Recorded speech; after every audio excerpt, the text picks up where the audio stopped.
engages the Tana and Athi Rivers Development TARDA to review the boundaries of land managed by the Tana Delta Irrigation Project in order to, among other interventions, ensure that Tana River Delta Irrigation Project does not extend beyond the southern parts of Garseni-Lamu Road and should instead be extended eastward toward the border of Boni Forest to create a security buffer zone.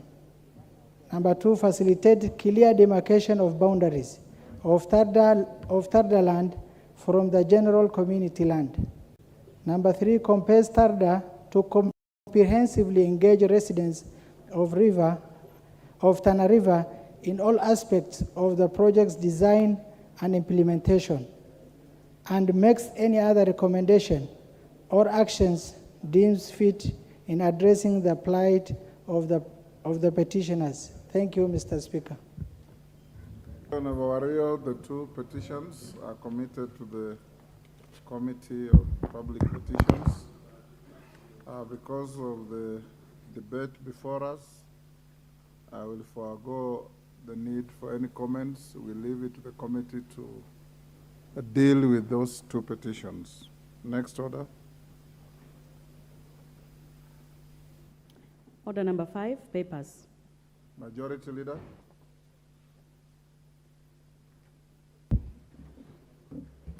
Thank you, Honorable Speaker. I beg to lay the following papers on the table of the House today, Wednesday, 14th June afternoon sitting. 1, first quarterly report of the Ethics and Anti-Corruption Commission for the year covering the period 1st January 2023 to 31st March 2023 from the Office of the Attorney General. 2, reports of the Auditor General and financial statements in respect of the following institutions for the year ended 30th June 2022 and the certificates therein. Mukurweini Technical Training Institute, Samburu Technical and Vocational College, Madenga Technical Training Institute, Mount Elgon Lodge Limited, Simlo Seeds Company Limited, Kieni Technical and Vocational College, Madeira Technical and Vocational College, Lake Victoria North Water Works Development Agency, the Technical University of Kenya, Multimedia University of Kenya, National Youth Service, National Youth Council, the Institute of Human Resource Management, Pwani University, Kenya Water Towers Agency, National Irrigation Authority, Sikri Technical and Vocational College for the Blind and Deaf, Chuka Technical and Vocational College, Tarbot Technical and Vocational College, and MSOS Technical and Vocational College. Thank you, Honorable Speaker. Thank you, Majority Leader. Chairperson, Select Committee on Delegated Legislation.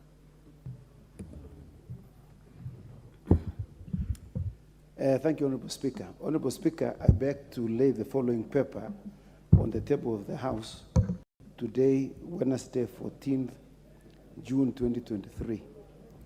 It's the report of the Select Committee on Delegated Legislation on its consideration of the Statutory Instruments Amendment Bill, National Assembly Bill number 2 of 2023. I thank you, Mr. Speaker. Thank you. Member of the Kenya Parliament Delegation, I don't know to where, Honorable John Kiaria.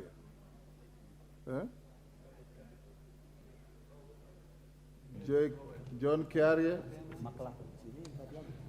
That must be IPU delegation. Thank you very much, Mr. Speaker, for this opportunity. And I rise, Mr. Speaker, to lay the following paper on the table of 23. And the paper I'm laying, Mr. Speaker, is a report of the 146th Assembly of the Inter-Parliamentary Union, also known as the Parliament of Parliaments, the IPU, and related meetings that were held in Manama in the Kingdom of Bahrain from the 11th to the 15th of March 2023. Mr. Speaker, I do appreciate this opportunity, and with your magnanimity, Mr. Speaker, because this is the first time I was speaking on something substantive, I would beg you allow me 1 minute to just say thank you to all the members of Parliament who came in a very big way to support me when we were laying my dad to rest, and say a very special thank you to yourself, Mr. Speaker, all of Parliament, the Clerk of the National Assembly, the sergeants, and everyone who accompanied us as we were laying the great man to rest at home. I thank you, Mr. Speaker. Thank you, Kiaria. Next order. Order number 6, notices of motion. Honorable Kiaria.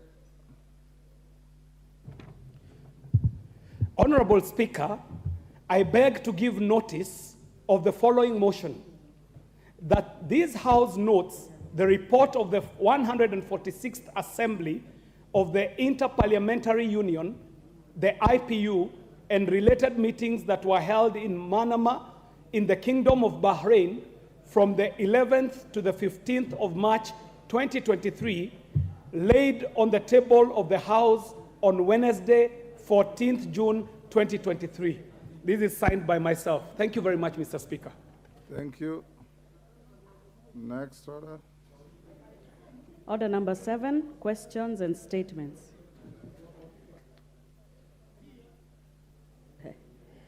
Order number 8, the Finance Bill, National Assembly Bill number 14 of 2023, second reading. My records show at the time we rose, Mishimbogo, member for Likoni, was on the floor with 4.5 minutes to go. Honorable Mishi. Thank you, Honorable Speaker. Honorable Speaker, as I said from the onset, I strongly oppose this bill, Honorable Speaker. And Honorable Speaker, I'm just citing on the increased taxation on fuel levy.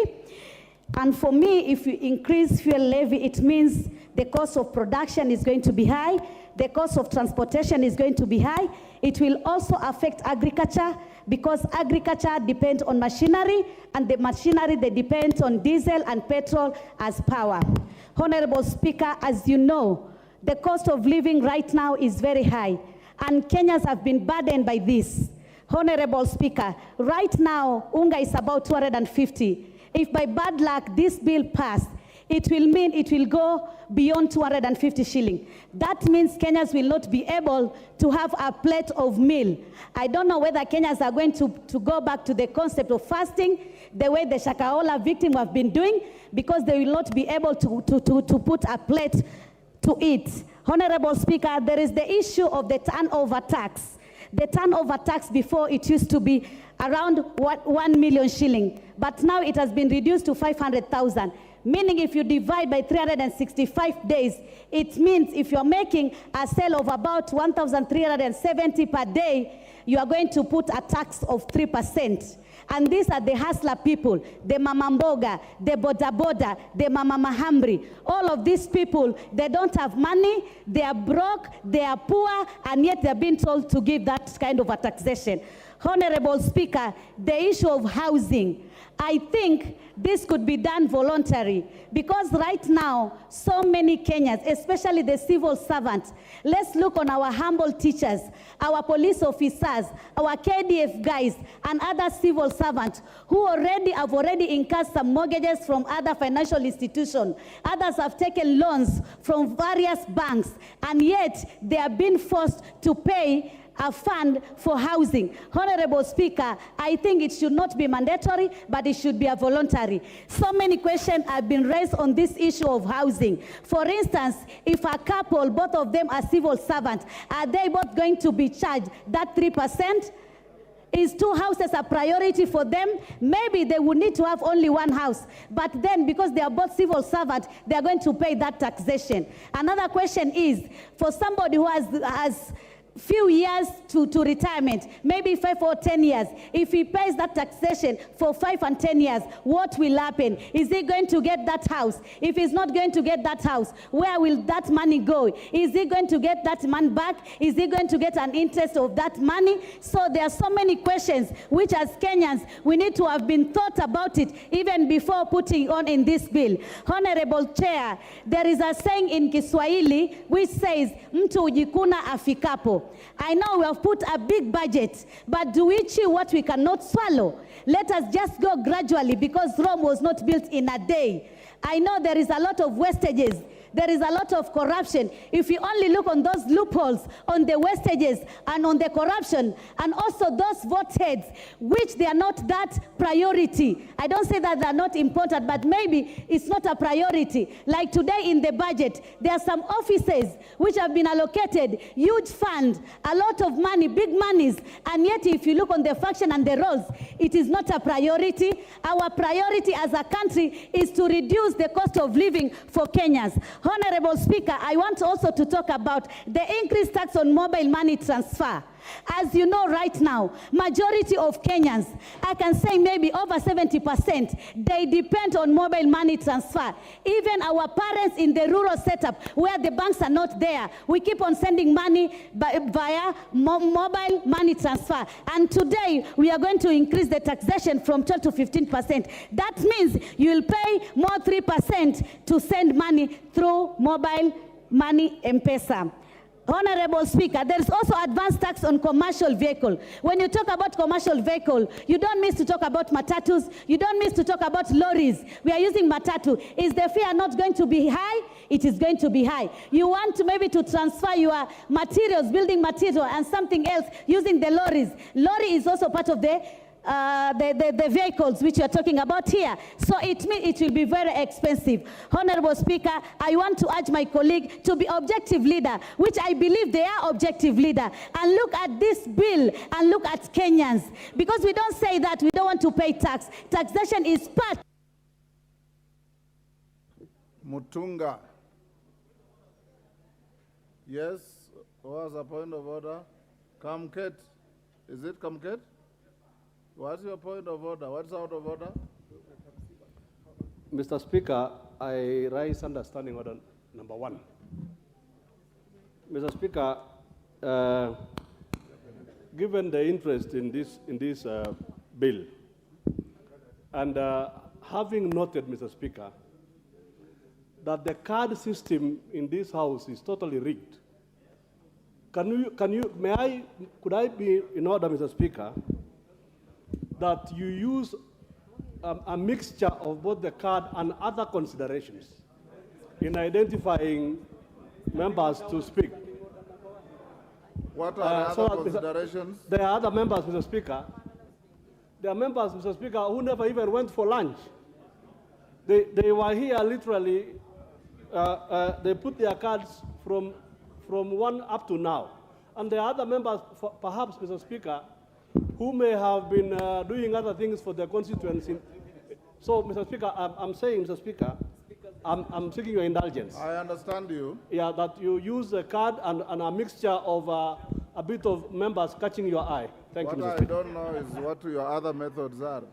But members, the screen is full, both requests and interventions. Requests are 89. But on the screen, I can only see about 15, of course, because of the structure of the screen. Interventions are 9, and I know many more who want to speak. Listening to the tone of the debate, it's up to you as a House to decide whether you want to stick to 5 minutes or you want to cut a little less. You are okay with 5 minutes? Okay. We'll go on with that, if that is the mood. What we will do is, you know, in a debate such as this, there are a lot of considerations that we follow. We'll be as fair to everybody as we can. Remember that we are sitting up to 9 p.m. So by that time, I'm sure the majority of you will have had an opportunity to speak. Even if we are saying 5 minutes, if you came to prosecute only 1 point, when you finish it, you don't have to meander around on other issues that are not clear. Prosecute your point and then give room to somebody else. Mutunga and Sergeant, the chamber is too hot. Yeah, it's hot. Can you improve the aircon? Thank you, Honourable Speaker, for the opportunity to contribute to this bill. Honourable Speaker, as we speak to this particular bill, I seek for sobriety because the issues and matters in this bill are really important to this country.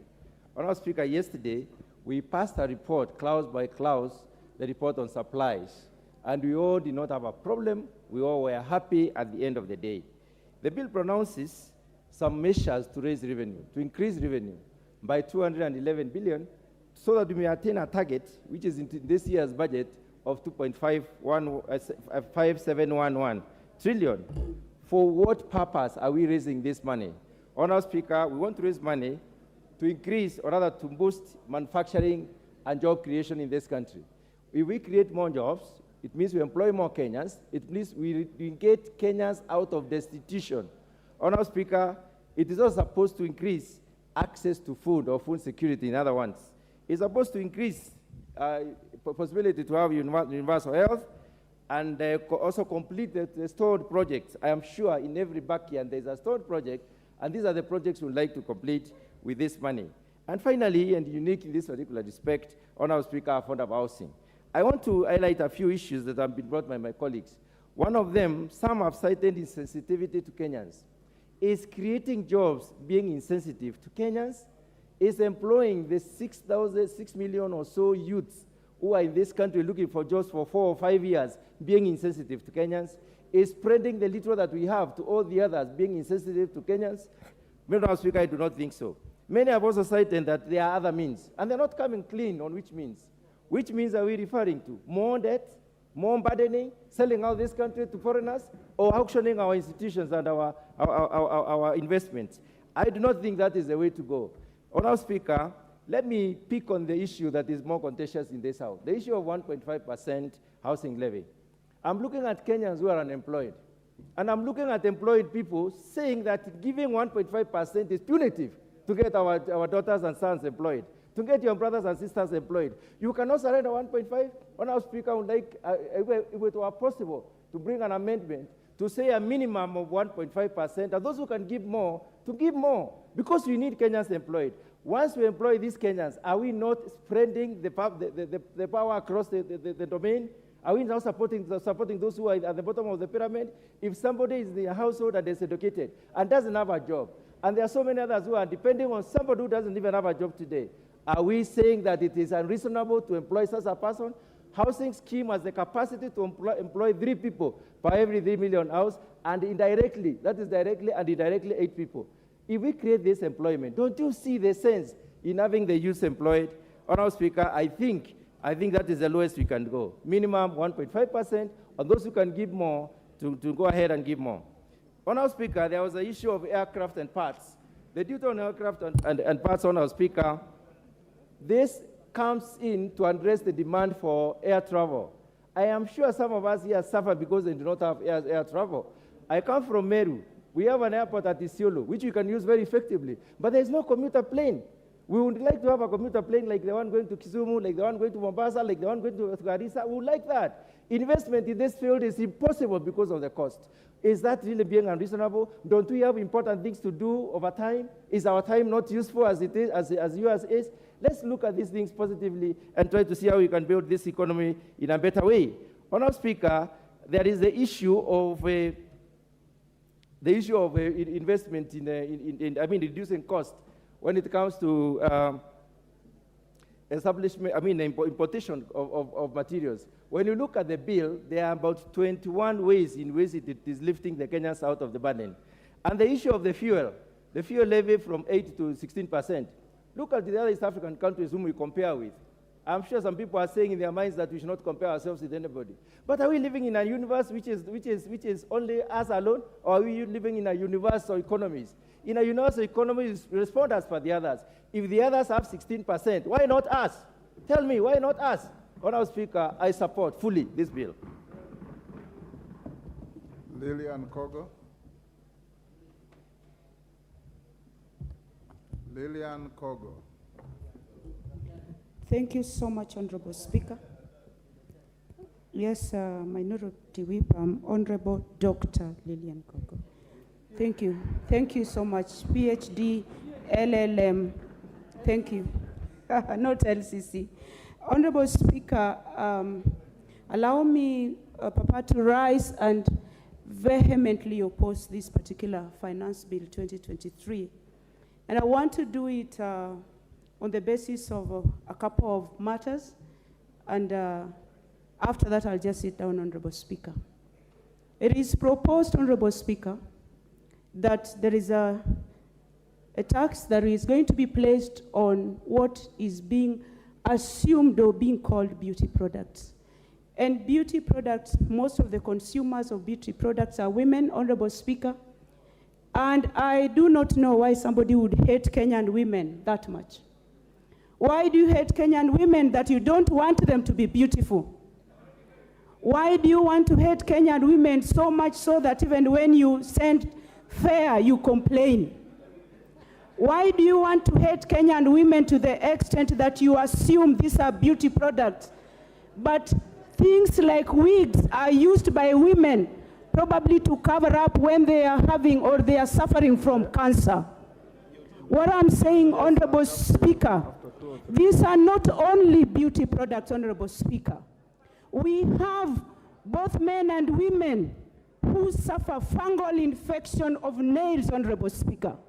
And that is why people end up using what they call fake nail products. These are not necessarily used for beauty. These are even recommended by doctors. But what I really hate is the attitude that people have towards Kenyan women, Honorable Speaker. We want to compete with others in beauty. We want to also look nice. We want our husbands to see us beautiful, Honorable Speaker. And we have a right, Honorable Speaker, to use this addition product, Honorable Speaker. So whoever thought about putting any or introducing taxation on beauty products, please think twice. Because I know even your wife at home uses them. Secondly, they do. Thank you, Honorable Speaker. I want to say, Honorable Speaker, that most content creation, digital content creation, is done by young people, Honorable Speaker. And as I speak for young people of this country, Honorable Speaker, it doesn't matter whether this particular taxation has been reduced from 15 to 5%.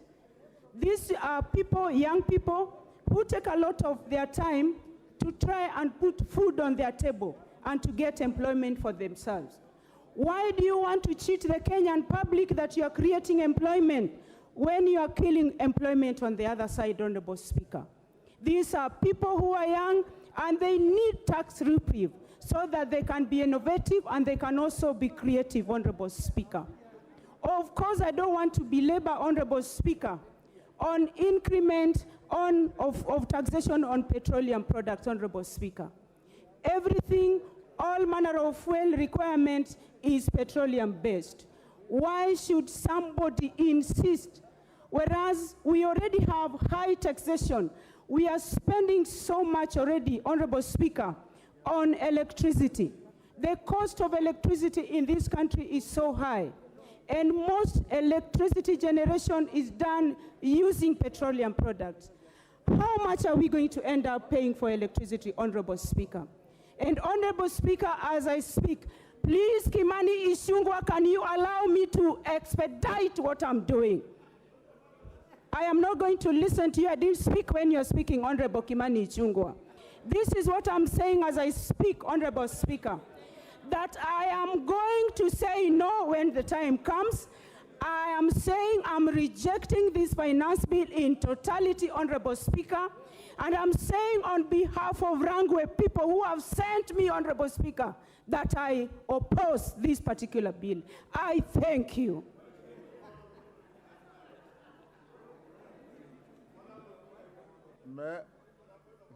Yes. Honorable Speaker, on a light note, you need to protect me. And I appreciate that there are some members who generate bonga points from their constituencies by mentioning the name Kimani Ichung'wah. But you know, it can't be that I can't even smile. I know Lilian Gogo is a beautiful lady from Rangwe. And when she speaks about generation of electricity and says most of the electricity is generated through fuel, and I I smile at her because she knows she's lying. And I was only smiling because she's telling a green lie. She knows most of our electricity today is green energy. It is not thermal energy. Okay. And because she knows it is the truth, she's You've made misleading your people. point. Please protect me, Mr. Speaker. Order. Order.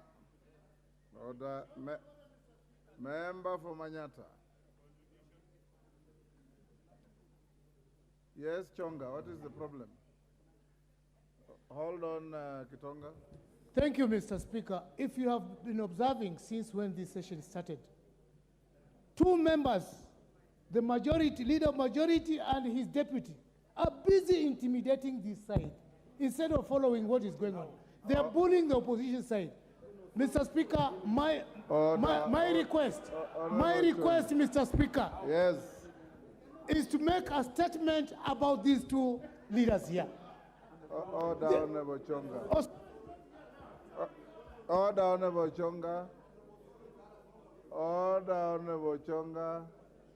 Honorable Chonga, you are legitimately elected by your people, and you should not allow yourself to be intimidated by simply a member looking across at you. That cannot be, and the House will protect every member against, and there's no limitation as to where members should sit. Kitonga Kon. Thank you, Honorable Speaker, and I thank you for this opportunity to contribute to this very important bill. Honorable Speaker, before I even go on, I want to start by correcting the honorable member who has just contributed. And I want to say, Honorable Speaker, that it's important when members are contributing to this, they should have at least gone through the bill. Honorable Speaker, if members turn to page 169, they will see that the clause that was taxing human hair and products, beauty products, has been deleted by the committee, Honorable Speaker. So I can assure the member that she will be beautiful and she will continue being beautiful. But we also insist on natural beauty, Honorable Speaker. But Honorable Speaker, there has been a talk so much about the hustler in this bill. And Honorable Speaker, it's important we demystify and know who are really looking up for the hustlers.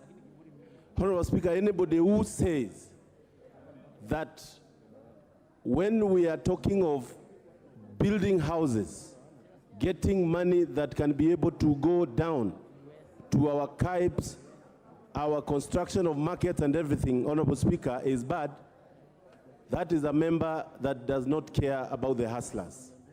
And Honorable Speaker, there are members who are opposing this bill, but what they want is to have youths that are desperate, that can be used for maandamano and to cause havoc in this country because they have no work or duties to do, Honorable Speaker.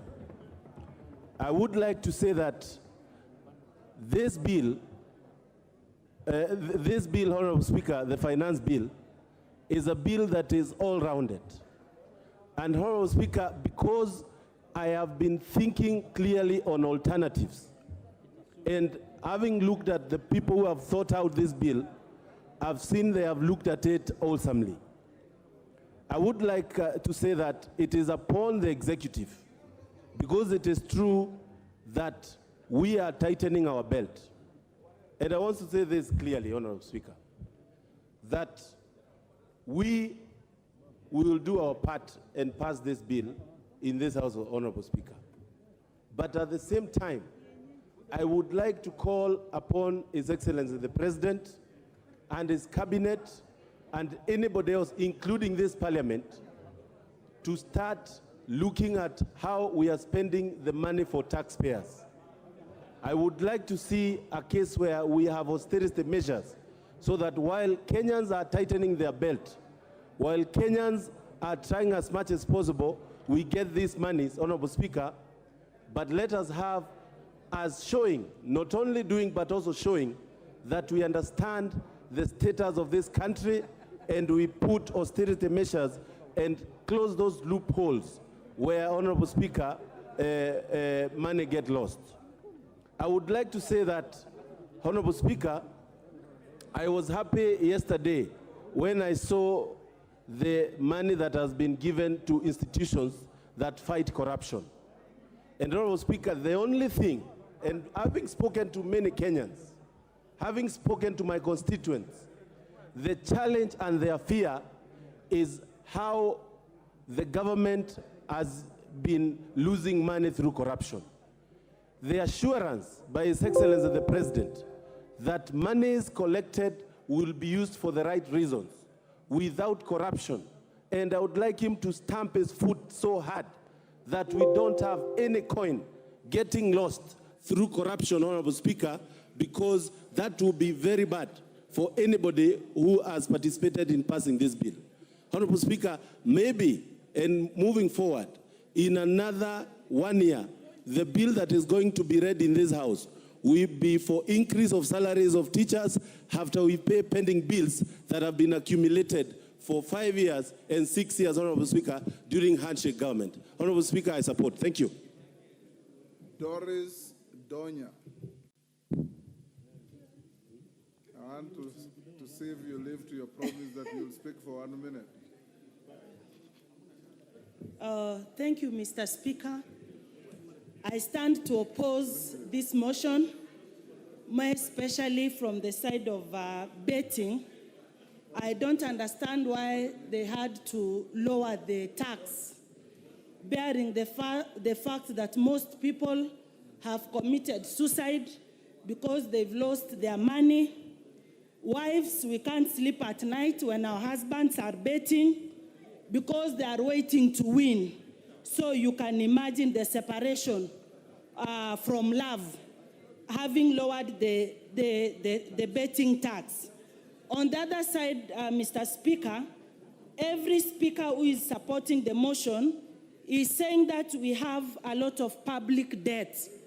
What you are not telling us is what informed this public debt. What can Kenyans celebrate when we talk of these debts? What is the value? I come from Kisii. There are no roads, no teachers at the junior secondary school, no doctors in hospitals, no even medicine. We can talk of the other days when we were given free nets. Nowadays, the government gives nothing, no free nets. Even university students are complaining the supply of condoms has gone down. We are here, we are not even taking care of our citizens. No food. Mr. Speaker, we are not eating. We are hungry. We are talking of houses. You want people to vote for us. Who will be voting? Let me ask you, Mr. Speaker, which man will come and tell a woman, I love you, at night when you are hungry? What will you be doing? Your food is empty.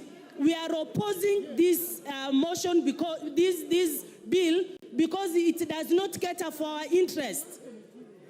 Mr. Speaker, the loopholes. Today I saw in one of the TV stations, one police officer makes 15,000 shillings in 2 hours from bribes.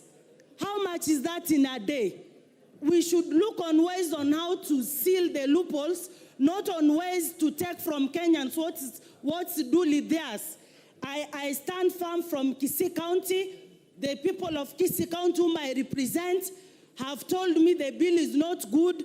When I had a conversation with Honorable Soro, he was not smiling because he knows deep down his heart this bill is not good. And if this bill is good, honorable members, why can't we do secret balloting? You will see how it will fall flat. My people from Kenya Kwanza, the other side, you will vote no. So, Mr. Speaker, if this bill is good, let's do secret balloting, yes, and Osoro, it will fall down. Yes, Osoro. What is your point of order? Honorable Speaker, I don't think it's in order for Honorable Donya to use me in her statements that when I had a conversation with her that I wasn't smiling. Honorable Speaker, she cannot use there is no smilometer to define whether I support this thing or the finance bill or not. She's been smiling all along when I was contributing, Honorable Speaker. An indication that she was supporting what I was saying is only that at the point she stood to speak, she lost control and only imagined about condoms and things that we actually do not do in Kisii, Honorable Speaker. I consider Honorable Donya as... What is your point of order? My point of order, Honorable Speaker, is that she's using my name to make a statement, which is wrong. I support the finance bill. We are not going to vote secretly. It is public, and Kisii County is supporting the finance bill, the entire Kisii County. Donya, finish up. Thank you again, and Honorable Soro. You have 30 seconds. Lastly, Mr. Speaker, if the government wants to make money, which every point is we are looking for money, even in this finance bill, you are just saying you want money, please ask your government, which you are supporting, to make use of our idle land. They make more factories, so like Mumias is dying, Sony Sugar is dying. That is where we find employment, not building houses. In fact, you are advocating for divorce because if a teacher, you are assuming Donya is a teacher. My husband is a teacher. I contribute house taxes. How many houses will you give Donya and her family? Meaning my husband will be sleeping in another house. I'm also in the other house. What are you telling Kenyans?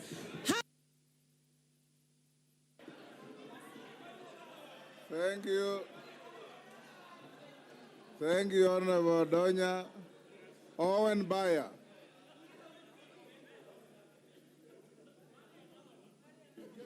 Honorable Speaker, as we come away from the entertainment by Honorable Donya, we would now like to get to serious business. Honorable Speaker, you know, when I used to teach something called systems theory. When you are looking at systems theory, you needed to look at the input and the output. Honorable Donya, what is order and buyer? Point of order. How can he say entertainment? You are making my electorate think I'm a comedian, Honorable Bayer. What are you saying? You have to withdraw, not entertainment. Carry on, Honorable Bayer. Thank you very much. Thank you very much. You need to start paying content fee for your new job. Honorable Speaker, I'm talking about systems theory. And when you're talking about the systems theory, you look at the input and the output. But at the end of the day, Honorable Speaker, the bigger picture, the whole system is very important. As we split hairs discussing the finance bill and the issues that go into it, we need to look at the big picture. The big picture is this country requires revenue.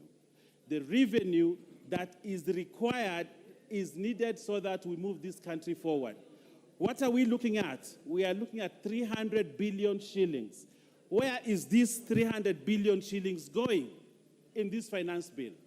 Honorable Speaker, if I come from the coast, I wouldn't oppose the finance bill because the Blue Economy and Fisheries Department, for the first time, to grow the fisheries industry in the coast, is getting 1.8 billion to ensure our fishermen have nets, our industry in the fisher industry has resources. Again, the shipping and maritime affairs industry has 24.88 billion, money that is meant to grow the maritime industry at the coast. Again, in this budget, for which this finance bill is going to finance, has 2.2 billion for buying land from absentee landlords. Honorable Speaker, if you come from the coast and you oppose this finance bill, the finance bill which is going to finance all these beautiful, good things that the president wants to do for the coast region, who are you fighting for? That is the question that I ask. Who are you fighting for? We need to look at the big picture. When we collect all these resources, all this money, whether it comes from hair, from nails, from condoms, like Donya said, from wherever it comes from, the bigger picture still remains an important thing, and it is about what we get from it. And I'm very sure after this finance bill, the coast region will rise because of the money that we have. Honorable Speaker, again, the question is, where do we as a country want to go? Do we want to go over the cliff through more borrowing, or do we want to stop borrowing, start looking at inward revenue and use that revenue to ensure that we can develop this country, or we want to go over the cliff with debt? Honorable Speaker, many of these people who I shared a podium with when I was in ODM believed what Kibaki did when he was president. That Kibaki brought in the new saying, kulipa ushuru ni kujenga taifa, ni kujitegemea, kulipa ushuru ni kujitegemea. A lot of them believe in that mantra. They believe in the Kibaki economics, which was about self-sustaining a country through taxes. Today, they will sit here and say, we cannot pay taxes. We should not pay taxes. But what I want to look at, Kenya Kwanza has a manifesto which it has to fund, and that funding must come through taxes. And it is these taxes that we have to collect as a government and ensure that Honorable Wandai, Honorable Mbui, they have enough money for their roads in their constituencies, that they have enough money for CDF, and this money will not come from donors. It will come from the taxes that we pay. Honorable Speaker, as I conclude, Honorable Speaker, the coast region where I come from is known for cement manufacturing. This cement industry has been for a long time stifled because of imported cement. A lot of the Chinese have built these roads through imported cement, and yet this country has a capacity to produce cement, employ many people, and use the local people and local resources to create wealth for this country. Today I'm happy because this finance bill imposes a heavy tax on imported cement, giving an opportunity to the cement industry and the cement industry in this country to develop. Honorable Speaker, we have the ultimate duty as leaders to ensure that we sacrifice just like our ancestors and our forefathers sacrificed for this country. We cannot be talking about me and I and the other. We need to look at the nation, at the country. Kenya must rise, and it cannot rise. Thank you, Ruth Odinga.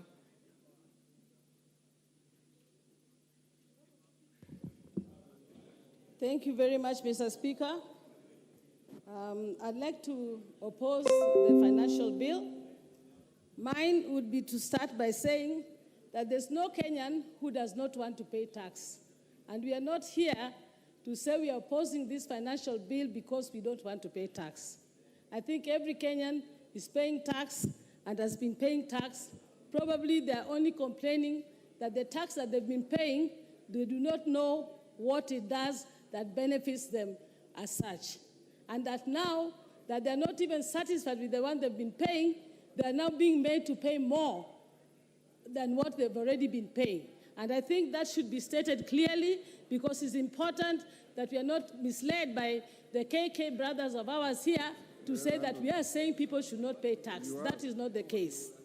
I would like to start off with the fuel levy. For me, I thought that one of the reasons that the fuel levy was actually reduced from the 16% to the 8% was during the COVID times, when the country was going through a very terrible time, and there was a revamp in there was a slump in our economy.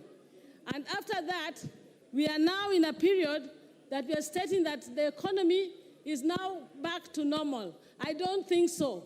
I don't know why the Kenya Kwanza team have decided to agree. The government is saying that now we are back to paying 16% from 8%. Yet the economy is worse.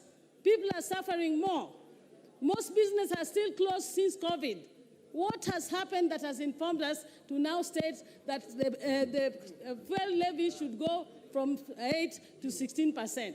I think that was too much of a drastic change. We all know that the fuel levy is going to affect the whole of the economy, especially Kenya being an agricultural economy.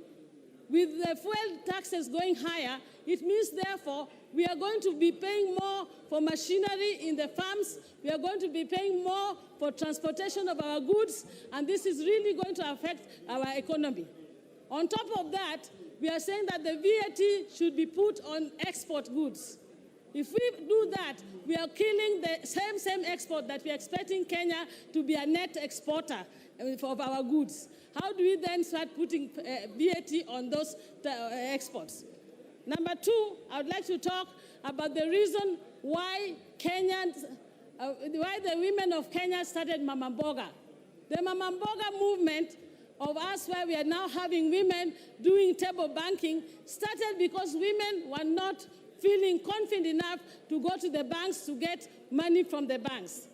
Reason was that the banks were charging high interest and taxes to the women. They therefore started this table banking. Now, the table banking has been helping the Mama Mboga. If you now start saying you're going to be charging taxes on the table banking, this is actually immoral and criminal to say that you want to tax Mama Mboga. That is going to really be one of the things that I think is going to make this country to flop. Third and most, I come from Kisumu County, and Kisumu in Western Kenya and the whole of Western Kenya have, through in historical injustice, have never been able to have the industries that some of these other parts of the country enjoy.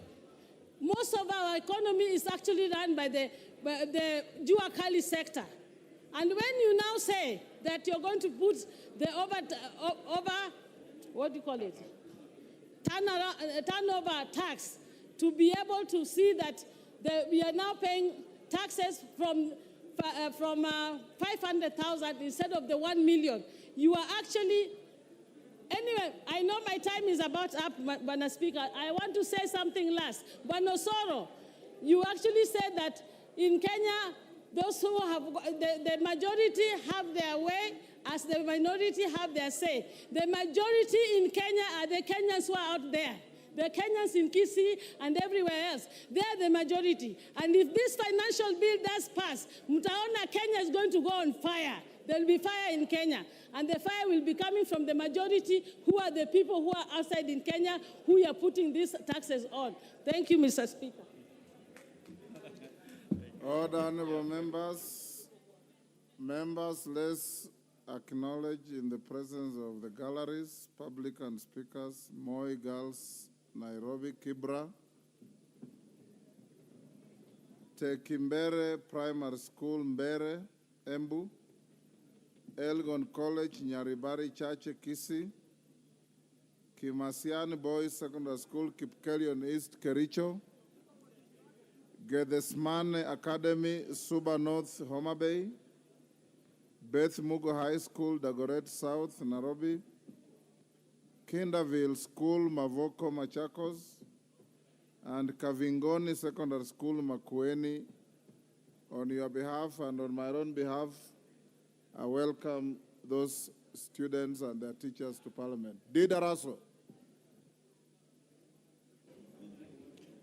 Thank you very much, Honorable Speaker, for this opportunity.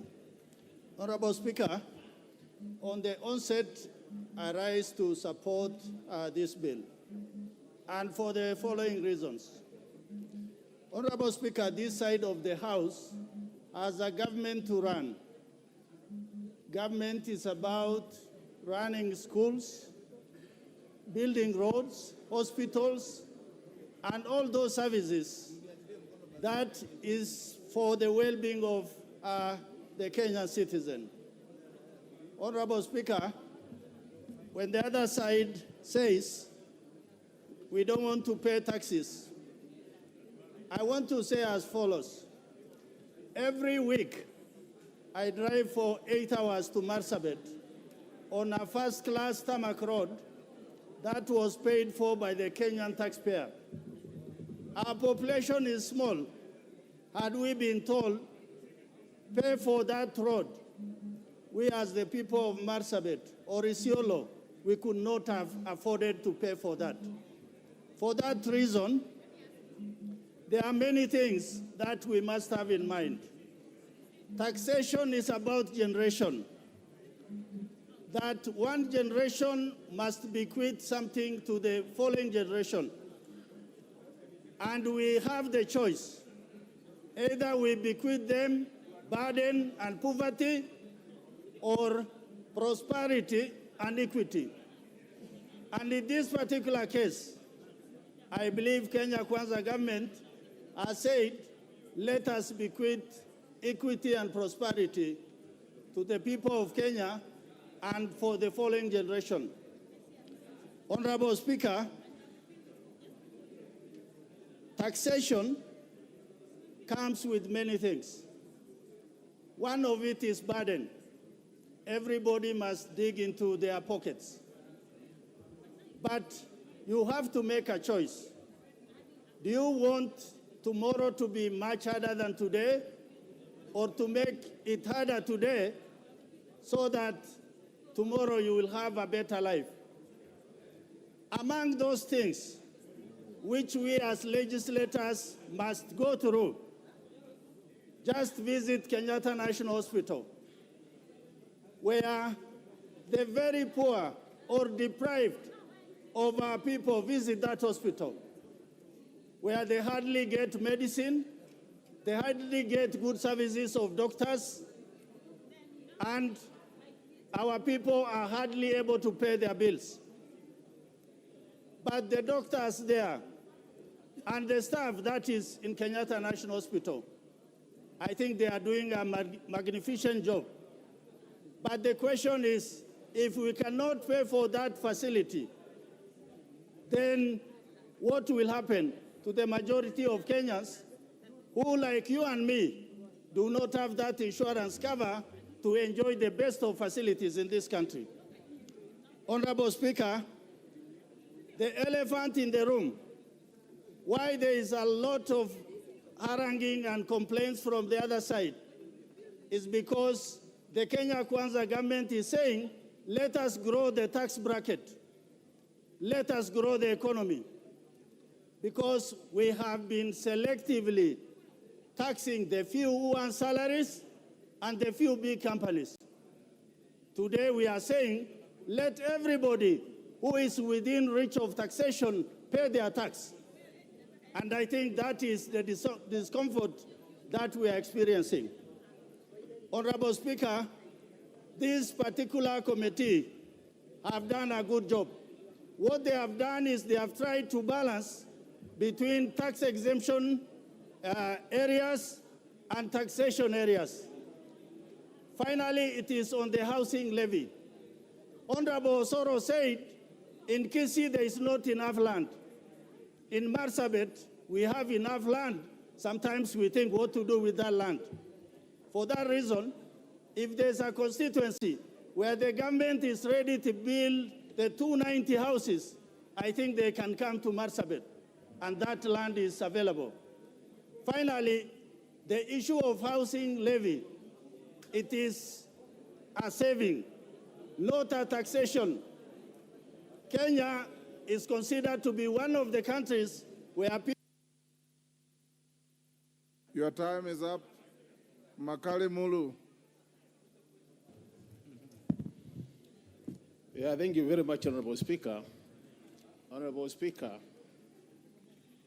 I want to start by swearing that I will say nothing but the truth only. Honorable Speaker, since this country became independent in 1963,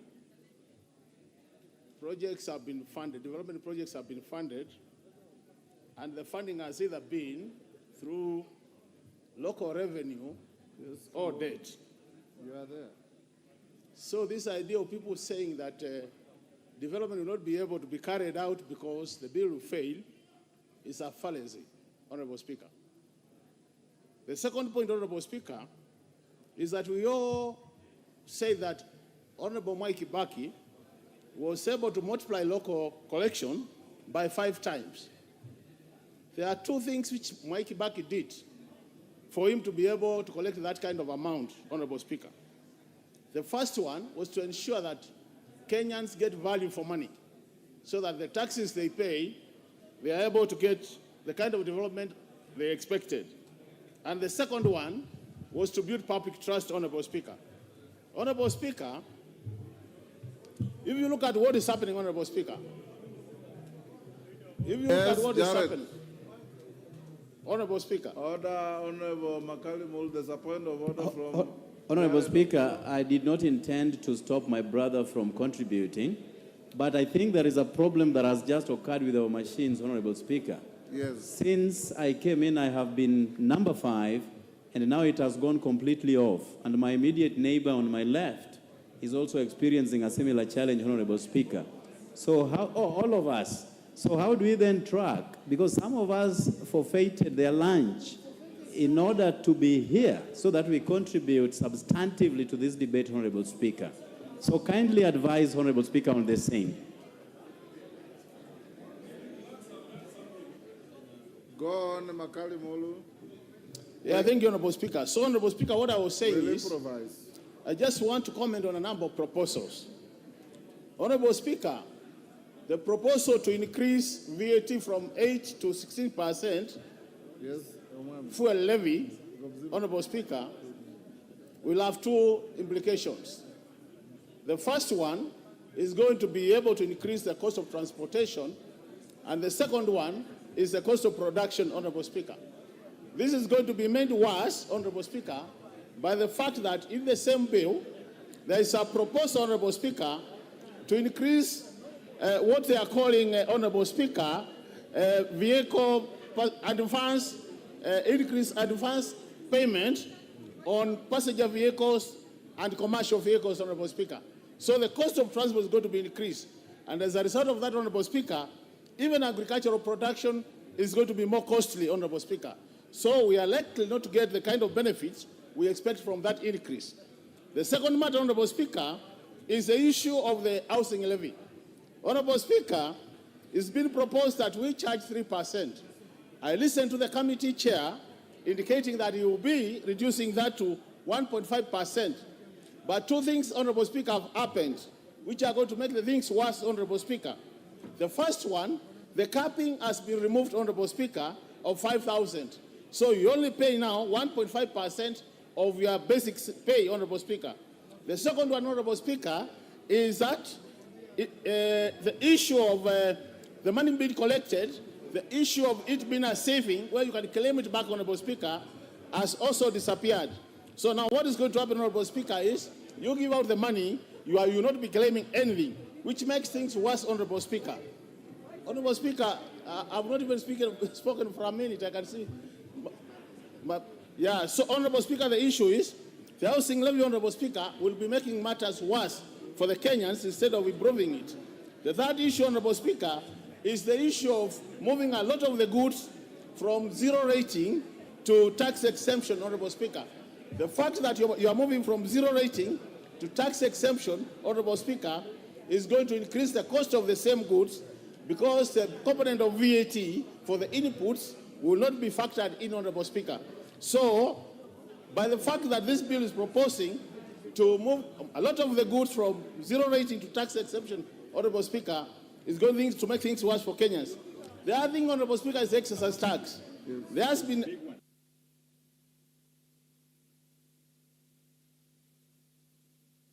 We'll even decide that. Okay. Yes. But we'll... Yes. Thank you, Makalimulu. Give Makalimulu 1 minute.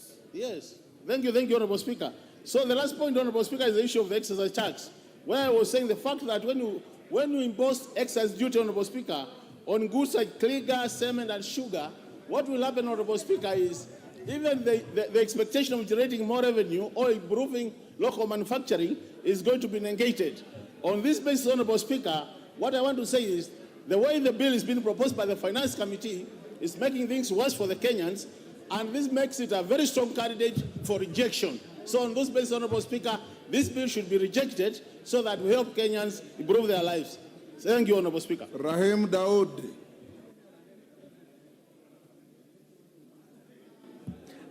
Thank you, Mr. Speaker. Mr. Speaker, I would want to support the finance bill. And Mr. Speaker, I have seen the minority whip here today. Honorable Junet Mohammed is here. And Mr. Speaker, I think he should be doing his work because this report of the finance bill has been signed by both sides of the aisle, the Azimio together with the Kenya Kwanza. So, Mr. Speaker, I fail to understand when they are opposing this bill, when his members have already signed this bill. No offense meant, minority whip. Mr. Speaker, the reason I am supporting this bill, Mr. Speaker, the committee has done an excellent job. The committee of Honorable Kimani Kuria has done a good job, Mr. Speaker. Clause number 36 of Section 32 of the Tax Tribunal's Appeals Tribunal, where the Treasury had proposed that any person who is aggrieved by the position of the Commissioner of Income Tax or Commissioner General cannot appeal until he deposits 20% at the tax KRA. So, Mr. Speaker, that has already been overturned by the committee, and that's a very good proposal. Mr. Speaker, the committee again has overruled the Treasury on the tax exempt, what Mheshimiwa Makali Mulu has talked about. Mheshimiwa Speaker, the clause number 3330, where Treasury had proposed to do VAT exempt for fertilizers and other pesticides together with the tea, the committee in its wisdom has rejected, has said that it should be zero rated so that all the companies which are producing fertilizer together with the pesticides will be able to now claim the VAT.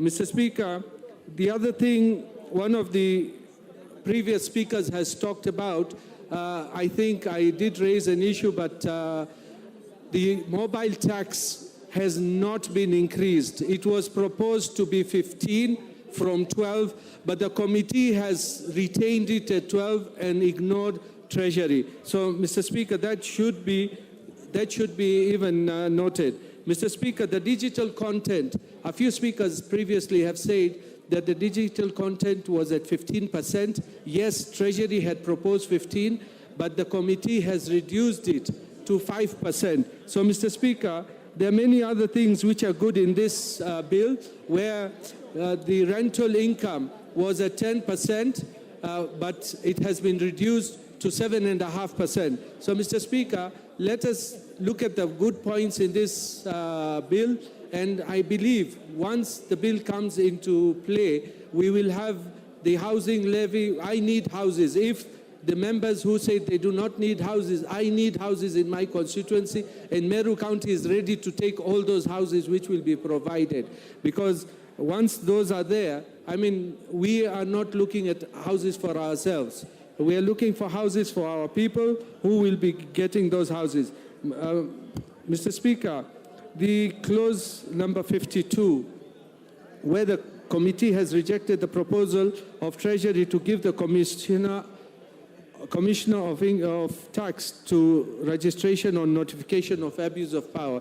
So, Mr. Speaker, there are a lot of good things in it.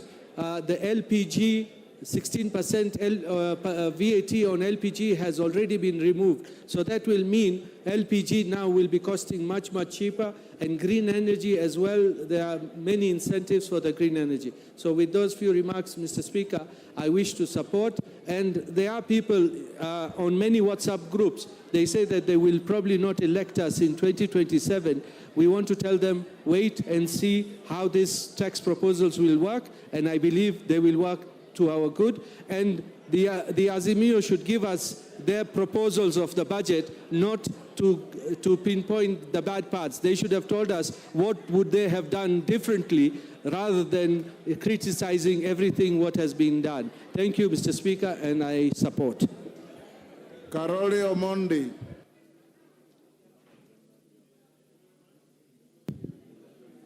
Thank you very much, Right Honourable Speaker, for the opportunity to speak both on the report as well as the finance bill.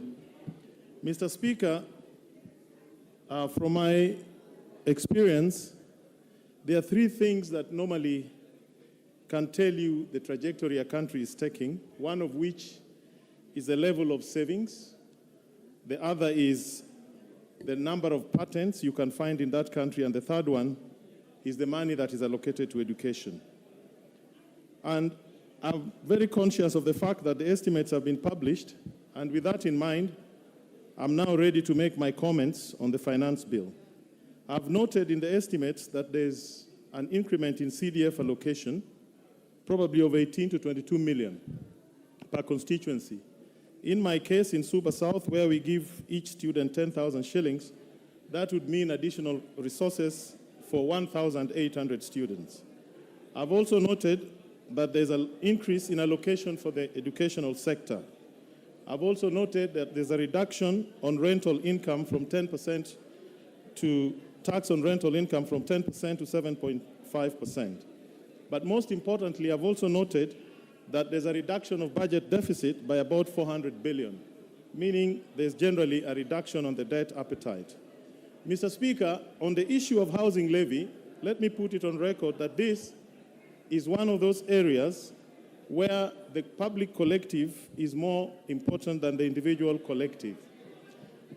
There are many, many areas where generally the public have to pull together to realize what is called the public good, such as in insurance, medical insurance, and housing schemes.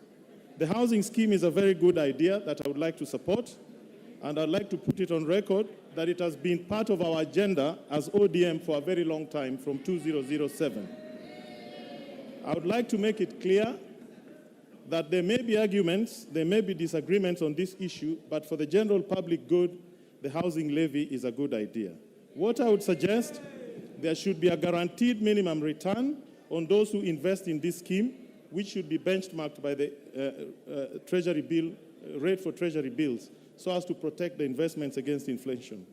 I would also like to suggest that we should have very robust ring fencing against corruption associated with this project. And finally, I would also like to suggest that we remove the tax on the income received from investments made by the public on housing levy.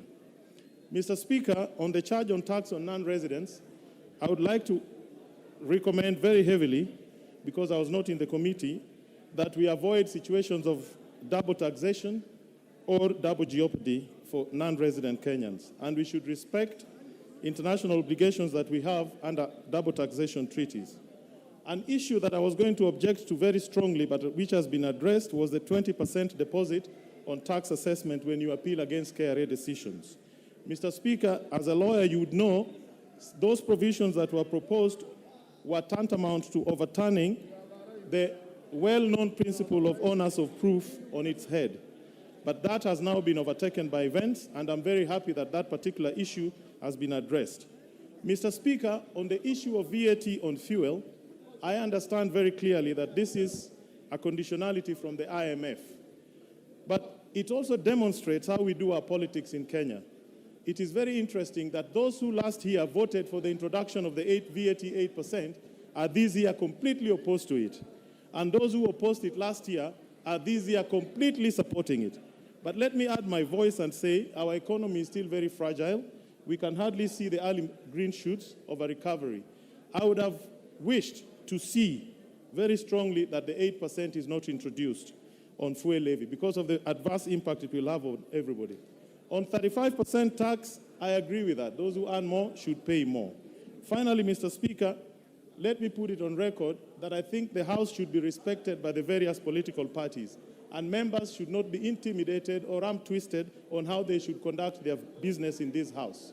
And they should be free to vote the way they wish with their conscience for the public interest. Thank you very much, Mr. Speaker. Order, honourable members. Order. Order, honourable members. Take your seats. Sorry, take your seats. Honourable members, I appreciate the tremendous interest in this debate. On our screen, which has been malfunctioning at times, we have 115 requests. at 5 minutes, it means by 9 when we rise, just about 57 of you will have, no, 67 of you will have spoken. I want to suggest to you, members, and I remember my good English teacher, Roger Hargreaves, said, if you can't make your point in the first minute, you are unlikely to make it in 20 minutes. If you agree, we can reduce a little further to 3 minutes per member, save for the time reserved for the majority leader. If we reduce to 3 minutes per member, then we'll push to ensure that as many of you air your views and go on record on this issue. If you are in agreement, I want to proceed that way. Are we in agreement? Yes. As many as of that opinion say aye. Aye. Will those of the contrary opinion say nay? The ayes have it.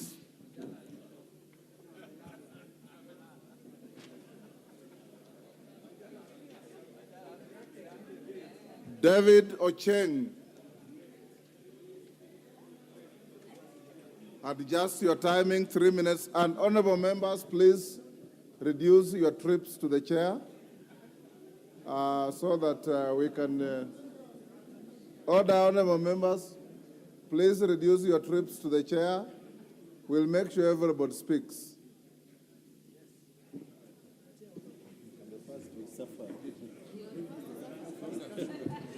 I'm the first to suffer the consequences of 3 minutes. Mr. Speaker, I stand here to support the finance bill, Mr. Speaker, and to state that, Mr. Speaker, the very role of government is to ensure that the country is run in a manner that responds to the needs of the people, Mr. Speaker.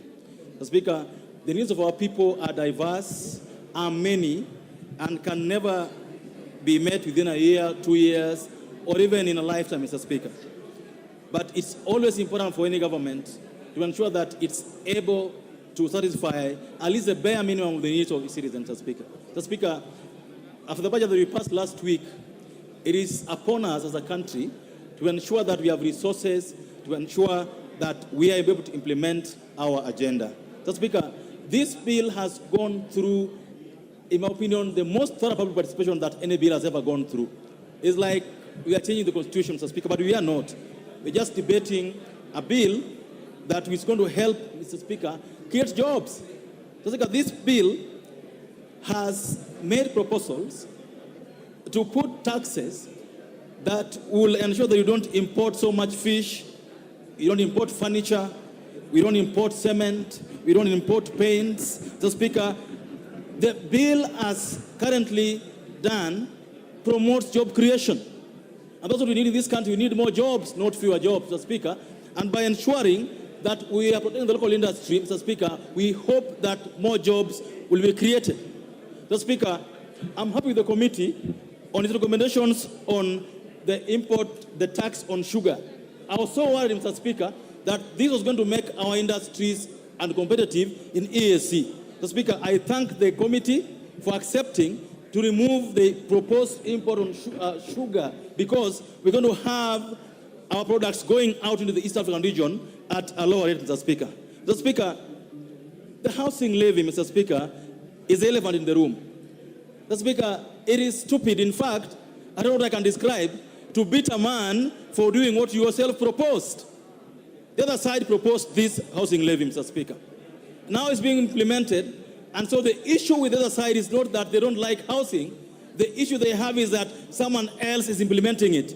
If they were the ones implementing it today, they would be asking us to support, Mr. Speaker. So I want to just request all of us to give this housing levy a chance, Mr. Speaker, and warn, Mr. Speaker, that after we approve this housing levy, Mr. Speaker, this parliament will ensure that anybody who misappropriates money for housing should go to jail, Mr. Speaker, forthwith. Mr. Speaker, will ensure that we are accountable, that the government is accountable on the money Kenyans are going to give on the housing levy, Mr. Speaker. Mr. Speaker, I want to end by saying that patriotism, Mr. Speaker, means supporting your country all the time, and the president when he deserves it. This president just took office 8 months ago. He deserves our own attention and support for him to make this country a better place, Mr. Speaker. I support and hope that all of us are able to, so that we can move this country forward. Thank you. Rachel Nyamai.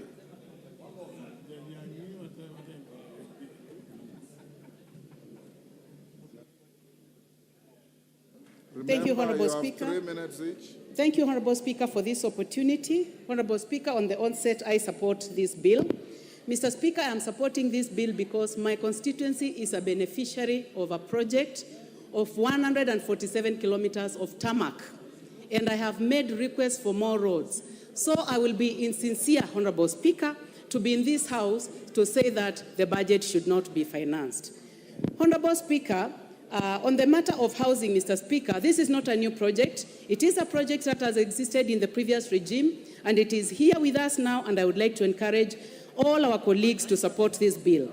I support this housing levy because it is going to keep our young people busy through provision of labor, through provision of construction materials, among others. Honorable Speaker, I would like also to say that we cannot continue producing what we cannot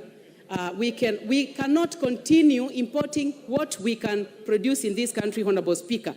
We are importing toothpicks, Honorable Speaker. We cannot continue doing so. We need to give a chance to our country so that we can have steel wool produced from our iron ore. We produce labor here.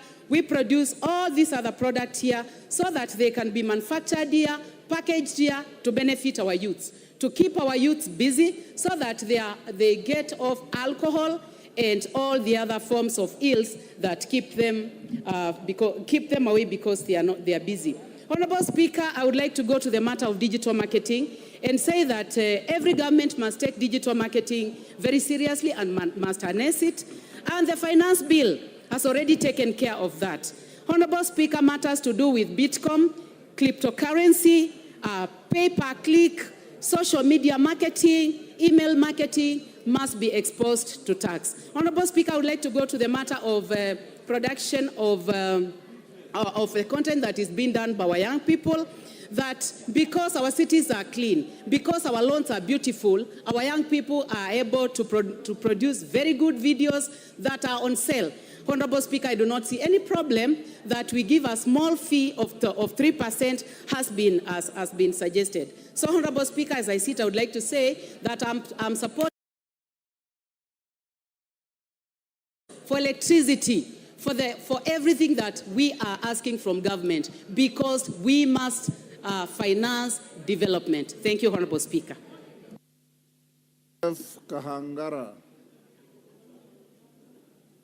Joseph Kahangara, member for Larry. He's there. How can you be looking this way and not? Joseph, carry on, 3 minutes. All right. Thank you very much, Mr. Speaker, for giving me an opportunity also to add my voice to this Finance Bill 2023-2024. And from the onset, Mr. Speaker, let me say that I am supporting this particular bill. And I will start by saying that this being the first budget by the Kenya Kwanza government, we are aware that those people who are opposing the government were already asking what the government has done, because 8 months down the line, there doesn't seem to be much that is happening. But, Mr. Speaker, we are all aware that as the government came into power, of course, we had issues of debts and pending bills, which we've not been able to take care of. And that's one of the reasons why, as a member of Kenya Kwanza, I want to support this particular bill. Mr. Speaker, we've already, as a House, passed already the budget estimates. And in the budget estimates, we talked about money that we have given up for roads, money to go to hospitals to provide medicine, to give water, salaries for civil servants, agriculture, and money to our counties and to our schools. And Mr. Speaker, having passed that as a House, it simply means that we have to provide money to be able to complete these projects which we are promising our people. many of us here, members of parliament, we keep running to government ministries, asking for projects within our areas, because we are elected by the people as their representatives. They expect that we are able to lobby within the government to be able to deliver on projects and many other needs within the constituencies. And as we do that, Mr. Speaker, anytime our president or the leadership would come visiting our constituencies, we'll tell them that we need particular projects. So, Mr. Speaker, let me say that the finance bill is going to provide us with that money so that we are able to be able to give the services to our people. And where I come from, in Larry constituency, we need roads, we need water, we need hospitals, and I would actually say that we are consumers of taxes paid by Kenyans. And in that case, I am supporting this bill because we provide the money, my people are going to get the necessary services. I thank you, Mr. Speaker. Rafael Wanjala.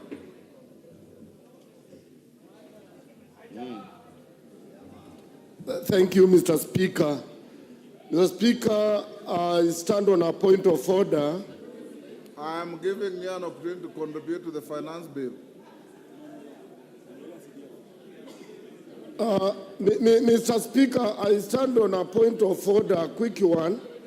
Mr. Speaker, I was even, Mr. Speaker, it's us who appropriates money for this government. And Mr. Speaker, we were promised that our CDF money will be in Nikiti by Thursday. Yes, they brought 5 billion as they promised. But the second 5 billion that was supposed to be deposited by tomorrow, by yesterday, Tuesday, latest 5, up to now, it has not been deposited. Are we, in order to keep on appropriating money for the other departments of government, yet we who appropriate, we don't get any money? Is that your contribution to the finance bill?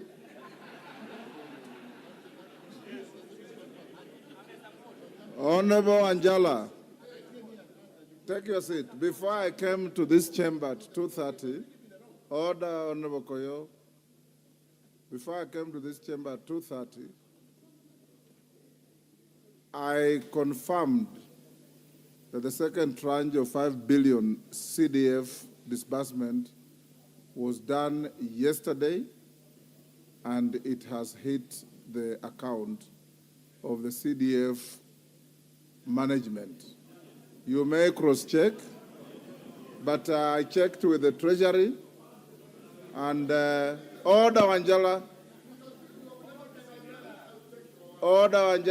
you know me, we have been in the same party for a long time, before you veered off, and I'm telling you as a fact that the money was disbursed, 5 billion, and the minister has indicated that before the closure of this financial year, all the outstanding CDF money will have been disbursed. I know, Pasaris, you want to ask about the Women Fund. The two are congenital twins. The two are congenital twins. They go together.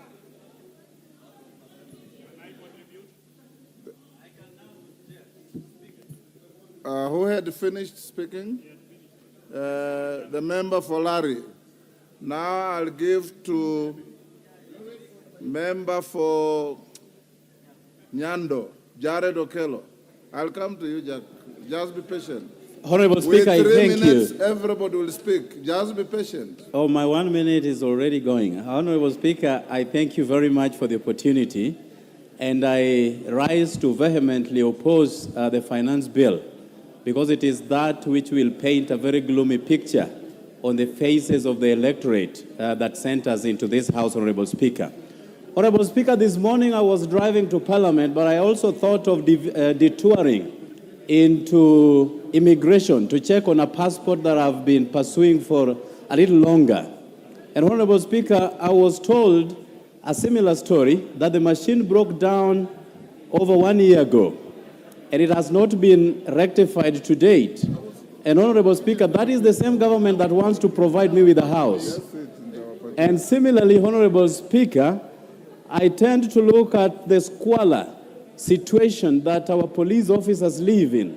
60 years after independence, Honorable Speaker, and that is the same government that is promising me a house in the next 7 years, Honorable Speaker. Either there is an absolute appetite for money in this government, or there is greater affinity for corruption that will be unraveled within the next few years, Honorable Speaker. I am perturbed that the VAT on fuel that will move from 8% to 16% will have a multiply effect on everything from production to manufacturing to transport. Every sector will have to hike their prices just because of this movement from 8% to 16% of VAT, Honorable Speaker. And this is something that we have to interrogate very well. Honorable Speaker, I come from a sugar-growing region, and I'm disturbed that the local sugar is now going to attract taxation. And yet we know that under the COMESA trade tariffs, there is zero rated taxes on COMESA sugar, Honorable Speaker.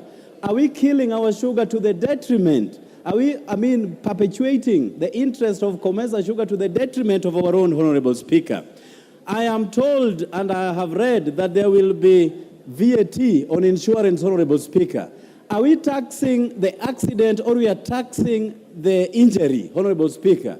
These are some things that we need to really look into, Honorable Speaker. Then there is finally the tax amnesty that has been taken back to December 2022, Honorable Speaker.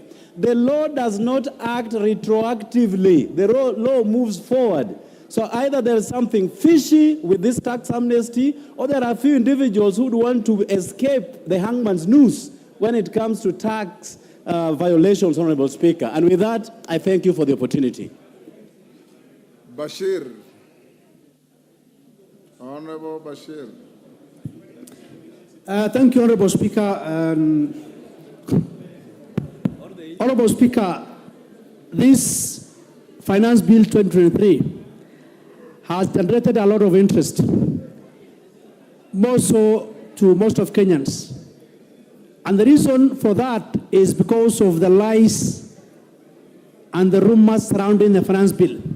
Some Kenyans were actually asking me, why is the government introducing a finance bill looking like there has never been a finance bill in Parliament?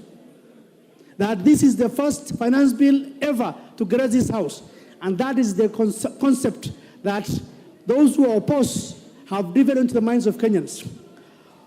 Honorable Speaker, when you look at the entire finance bill cumulatively, how much does it plug into the 2023-2024 budget?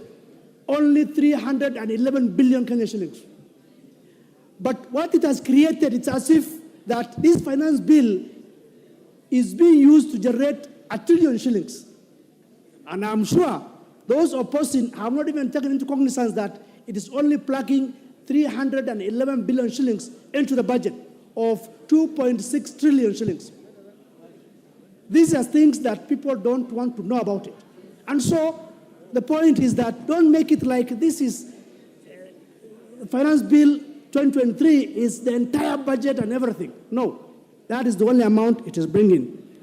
But again, do we have a choice? The choices are two. We raise taxes or we borrow. The easier route is to borrow. The hard road is to raise taxes. When you borrow, it's an easy route, but ultimately you will pay through the nose. But if you raise your own taxes, however painful it is, because as I said, no pain, no gain. You must raise taxes so that you can feel the pain. Honorable Speaker, there are issues that I've been talking about, housing levy. Let me ask, these houses that are being built, who is going to build? Who are the casual laborers? Who are the suppliers of materials? Are they not Kenyans? Are we not going to generate employment and resources for those who are building and those who are selling the materials? We do. All of us here seated here have houses, and you are saying housing is not a priority. Why do you live in a house? Why don't you live in caves?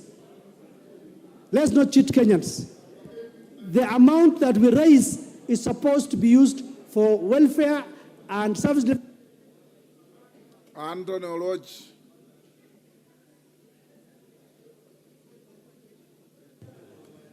Thank you, Honorable Speaker. I'd like to begin first by saying that this finance bill is for total rejection. Honorable Speaker, my preliminary point is to invite this House, and particularly, Honorable Speaker, that you issue directions and a ruling on the bill in light of the supporting reports, and we were invited to study both. I have audited 1/3 of the proposals for amendment, and my view is it goes contra our standing orders and the traditions of this House that you cannot amend more than a certain percentage or fraction of a bill without mutilating it or without it turning out to be another bill. The number of clauses that have been amended that I have personally gone through, out of the 84 clauses that I have gone through of one particular stakeholder out of the more than 180, 50% of those the committee has either amended, deleted, or agreed, which means more than 50% of this bill, after the report will have been tabled, will not be the same bill. Honorable Speaker, having dispensed without preliminary issue, I'd like to state as follows, that I have gone through 5 finance bills. This would be the 6th.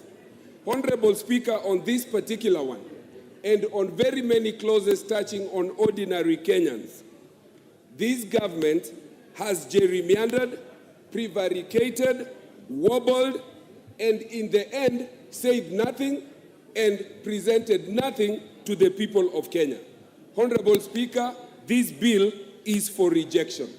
It is for rejection because this bill is not only punitive, it is selective and creates classes among the people of Kenya, inequality, and it is contrary to provisions of the Constitution, in particular Article 40, that establishes proprietary ownership over salaries and earnings of individuals. It is contrary to the provisions and the tax principles under Article 201 that says that tax must be simple, it must be equitable, it must be accountable. When you put in place a housing levy in which you yourself do not know whether it is a levy or a tax, if it's a tax, then you cannot say that people will come and seek for refund. If it is a saving, then it is voluntary. Honorable Speaker, there are many, many other reasons why the bills will be rejected. I stand here to support many and most of our colleagues who have said that. Honorable Kaitani.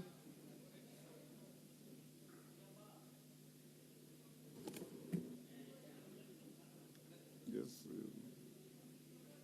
Give the Honorable Kaitani the... Thank you, Honorable Speaker. I stand to support the finance bill, and I specifically want to address 2 issues on the finance bill. One is under Section 72, the export and investment promotion levy that is proposed to be imposed on products that need to be manufactured in the country. As Kenya today, in our constituencies, we currently talk of unemployment. The unemployment rate is very, very high, and unless we address this issue of unemployment, there is no way that we are going to get employment for our youths. So we need to create employment. We need to get companies manufacturing in our country. The cement factories, for example, need to manufacture more from our countries as opposed to importing clinker and coming to finish the product in Kenya. If we can be able to convert the limestone that we have, we get levy from our quarries, and get that limestone converted into clinker, and that clinker is used in our factories, we'll have employed 100 more, 200 more Kenyans that are looking for employment. In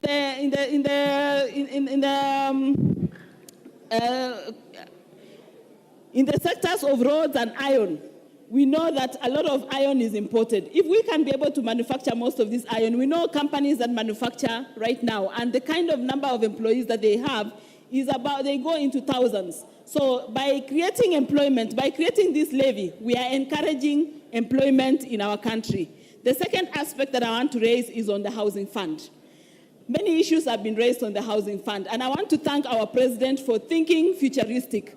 Our population is growing. We were 40 million Kenyans the other day. Today we are talking about 50 million Kenyans. By 2030, we'll be talking about 60, 70 million Kenyans. If we don't think about where these Kenyans are going to live in 2030, then I think we are not being futuristic. Let's look at the forefathers, our forefathers who thought about our independence, fought for us, and today we are enjoying the kind of freedom that we have from that fight. Today, let's look at our employment. We talk about 3 basic commodities when we are taught in school: food, shelter, and accommodation. Food, shelter, and clothing. The other day, as the people are carrying sufurias, now we have food in the shambas. Now we want to talk about housing, sort out matters housing, so that 10 years from now we will have a house. This person in Aldai, who currently does not have a house, in 5 years' time they'll be able to have a house. And for Donya, who said she'll have a house, her and her husband, they can use the other house to rent as they live in one of the houses. So you don't have to live in both houses. You can live in one and rent the other, and you get additional income. Let's talk about employment that we get from this housing. There's a lot more employment that will come from this housing. At the end of the day... Member for Bumula. Thank you, Honorable Speaker. From the onset, I wish to oppose this bill. Honorable Speaker, Clause 17 proposes to tax the entire business income of members, clubs, trade associations, and women chamas. Literally, Mr. Speaker, this bill is proposing now to bring the chamas of women in the villages now to be taxed. If you can remember, honorable members, this government came into power riding on the hustler nation mantra. Women in chamas, are they hustlers or are they people with means? 2, Mr. Speaker, this bill introduces a turnover tax which now targets the small businesses. Now, if you are a mama mboga, you are in the village, you have your daily sales at 1,370. Know that Ruto's government is coming for you, and now they are coming to tax you. Now, if you go to a level of taxing mama mbogas, what government are you? What hustlers are you protecting, Honorable Speaker? And it's on that note that I oppose this bill, because most of our border borders who helped this government a lot, border borders who went round saying we are hustlers. Now I want to tangazia those border borders that your days are numbered. Ruto's government is coming for you. If you are a border and you get anything in excess of 1,370, know that you are going to be taxed. Honorable Speaker, this government has employed or proposed to employ a lot of KRA people to ensure that now they will start going around harassing these mamas in the villages to ensure that mamas pay tax, to ensure that borders pay tax. We are saying no to this bill because it's going to frustrate our people. Lastly, Mr. Speaker, Honorable Ichungwa is harassing me, but you cannot go anywhere, Honorable Ichungwa, with this. Lastly, Mr. Speaker, the bill proposes to tax this housing tax. It proposes to tax civil servants who in the end, Honorable Speaker, there is no framework that defines how they are going to be allocated these houses, how they are going to get their money back. And on that note, I say no. Majority Leader, you can now have you have 15 minutes. Thank you, Honorable Speaker. Honorable Speaker, I support this bill. Honorable Speaker, as I support this bill, Honorable Speaker, let me just begin by pointing out the 3 critical issues that I see this bill proposing to do. One is to raise revenue to meet the expenditure of our national government and our county governments. The revenue expenditure that we approved yesterday and even supplied to ministries. Two is to provide tax incentives to both consumers and Kenyan businesses, and that's why you see a raft of proposals that incentivize the Kenyan businesses. Three, Honorable Speaker, is to improve the tax administration by easing the tax burden to persons and also to businesses paying taxes. Honorable Speaker, it is not lost on all of us that we are in an economic crisis in this country. Honorable Speaker, the economic headwinds that we are facing as a country, including the high cost of goods, the high cost of living, a weakening shilling against almost all major foreign currencies, are linked to the residual effects of the post-COVID or the COVID pandemic, and also tied to the disruptions occasioned by the war in Ukraine and Russia, and also the instability within our region, Honorable Speaker, with the influx of refugees coming into our economy and other areas. Therefore, Honorable Speaker, we are in a situation where we are not alone globally. We are part of the global economy, and the rising interest rates in Western democracies like the US have had a ripple effect on our exchange rate and consequently even on the cost of living and the cost of commodities, considering that we have been importing most of our goods, including, Honorable Speaker, food items. Honorable Speaker, it is true that in the last few months, government has had to waive duty on food items to try and bring down the cost of living and make the cost of living more palatable to Kenyans.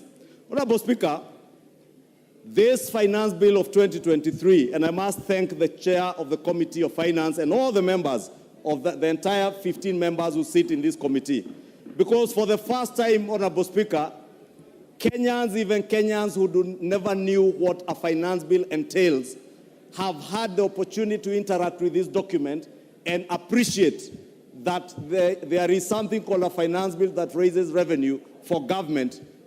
Because Kenyans, Honorable Speaker, wherever you go to your constituency, Kenyans are asking for development projects. But they never ask themselves, where does that money come from? But from the engagement the committee had with members of the public through the public participation, Kenyans now have come to appreciate what it takes for government to be able to raise money, Honorable Speaker. However, Honorable Speaker, this is one of the finance bills that have been vilified more than any other bill in the history of our legislative processes in this House. But, Honorable Speaker, the vilification has been informed by misinformation, a lot of propaganda, a lot of insinuations and disinformation of things that are not even in the bill. But the sad thing, Honorable Speaker, is that even as we sit here today, there are members who have not even interacted with either the bill or even the committee's report. And Honorable Speaker, you have had members stand here and say, oh, our beautiful ladies, their wigs and all the other decorative items they use are being taxed. But if you interact with this report, the Finance Committee's report, on page 169, I see the committee report has dropped that particular provision.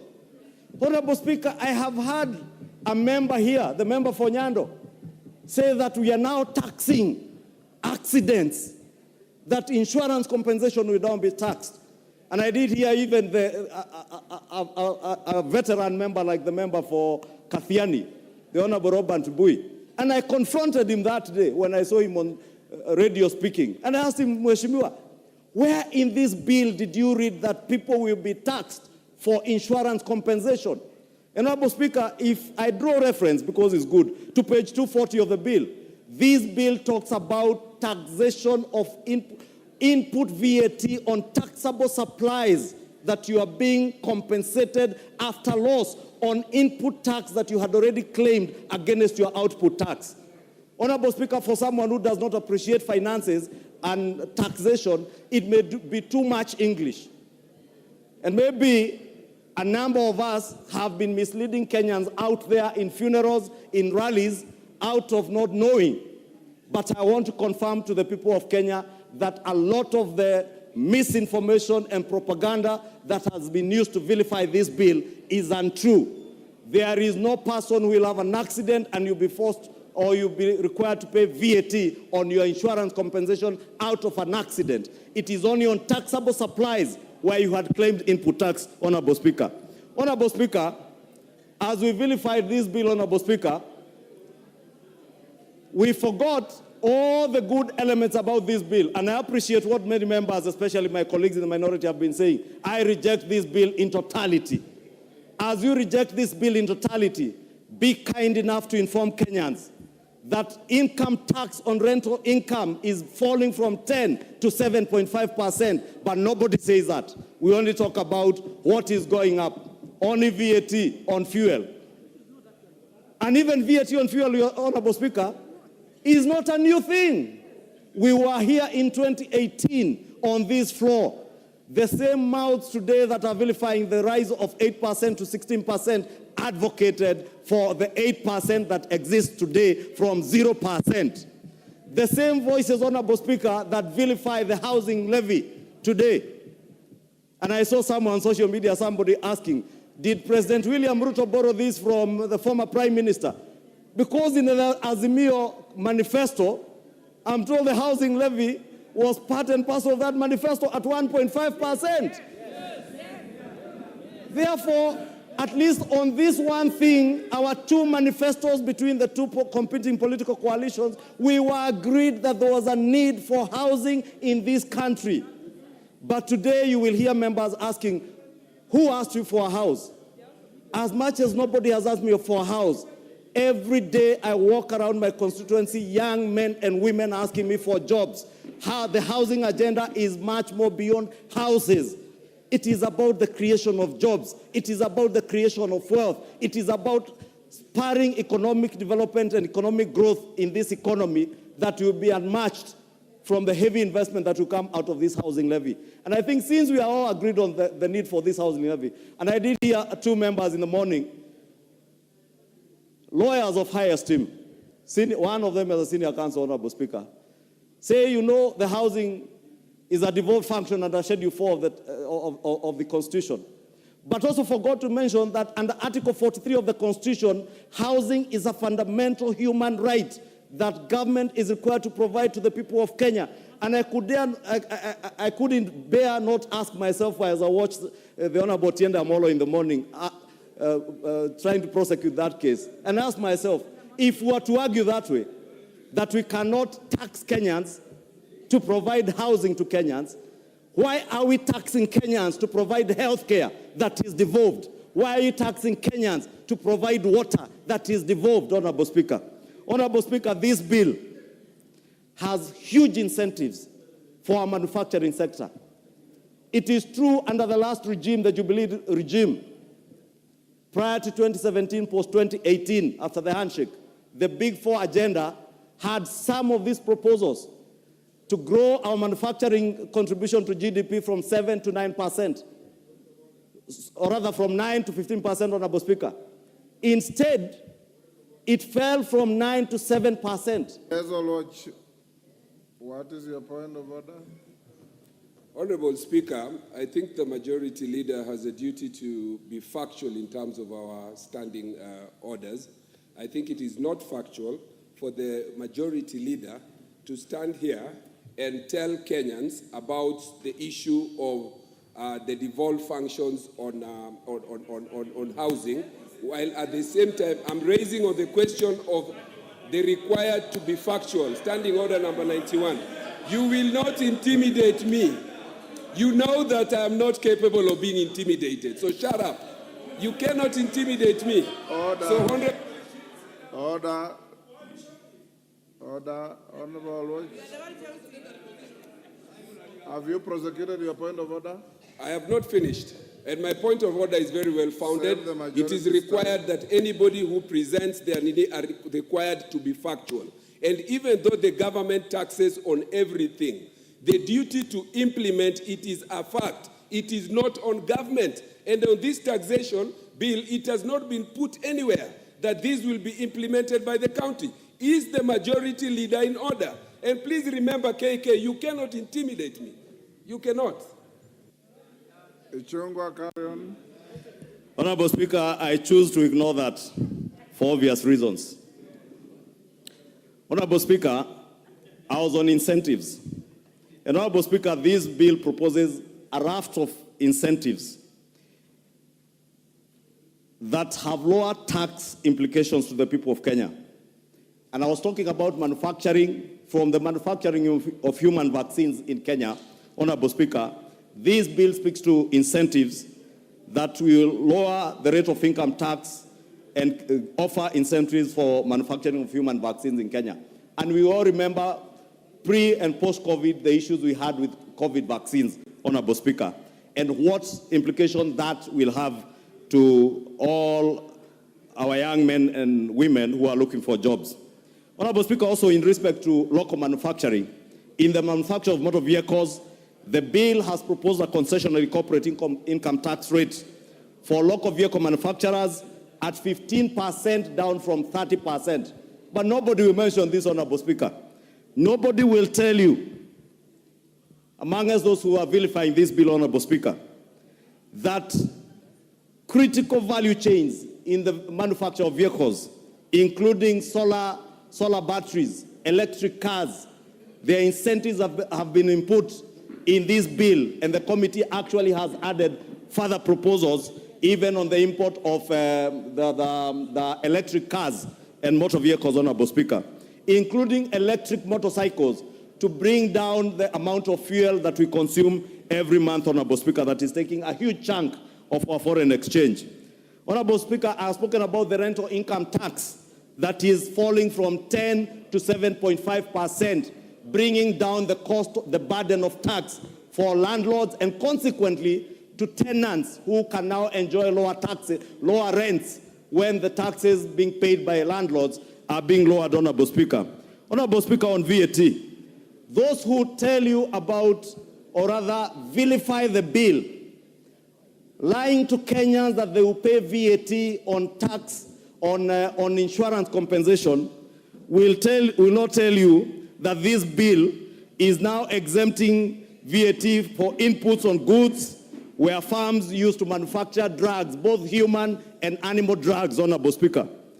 The bill also provides exemptions on construction and equipping of specialized hospitals, Honorable Speaker, which was with a bed capacity, and I see the Honorable Nyikali is very keen on that, a bed capacity of 100 beds. But the committee, in their own wisdom, have now reduced that exemption to bed capacity, hospitals with a bed capacity of only 50 beds. You can imagine how many hospitals in our constituencies can now afford to have a 50-bed facility that will enjoy tax incentives, therefore bringing the cost of medication and health care, making it cheaper for our people. But nobody, again, Honorable Speaker, will tell you about this. Again, on VAT, Honorable Speaker, there are proposed exemptions to several agricultural products, among them the transportation of sugarcane. And I was wishing the honorable members from the sugar belt were all here, because I have not had any of them speak about this. Honorable Speaker, they will now enjoy exemption on transportation to sugarcane, of sugarcane to sugar mills. There will be exemption on fertilizer, exemption of value addition to tea. Honorable Speaker, the manufacture of pesticides and pest control are also being exempted under the VAT. And all these things, Honorable Speaker, are in this bill. But nobody wants to say, I will say them, Mr. Speaker, because I have a duty and responsibility to inform the people of Kenya on the truth about what is in this bill, Honorable Speaker. Honorable Speaker, there are also other proposals of zero rating items to do with fertilizer, as I mentioned, some for sugarcane in sugar mills, pest controls, Honorable Speaker, and I could enumerate, Honorable Speaker. Under the excise duty, Honorable Speaker, and I know the member from Mathare took 1 minute, I will beg you add me that 1 minute. Under the Excise Duty Act, Honorable Speaker, a raft of measures also, which will have a benefit to the business community, have been enlisted in this bill, and the committee, if you interact with the report, Honorable Junet, has improved on those proposals.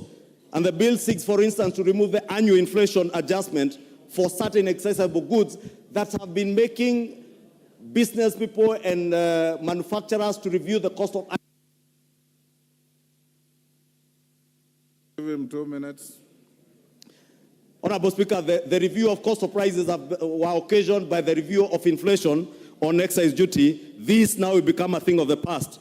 Honorable Speaker, from the lake region, the coastal belt, where we are producing fish, you are not telling your communities and your voters that we are now protecting the fish industry with a 20% levy, which unfortunately the committee has reviewed to 10%.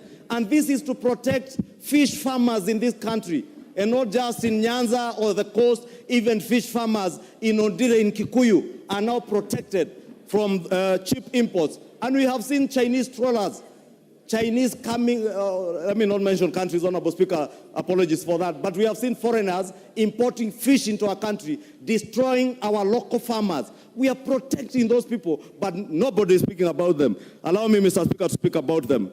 Honorable Speaker, other than the fish,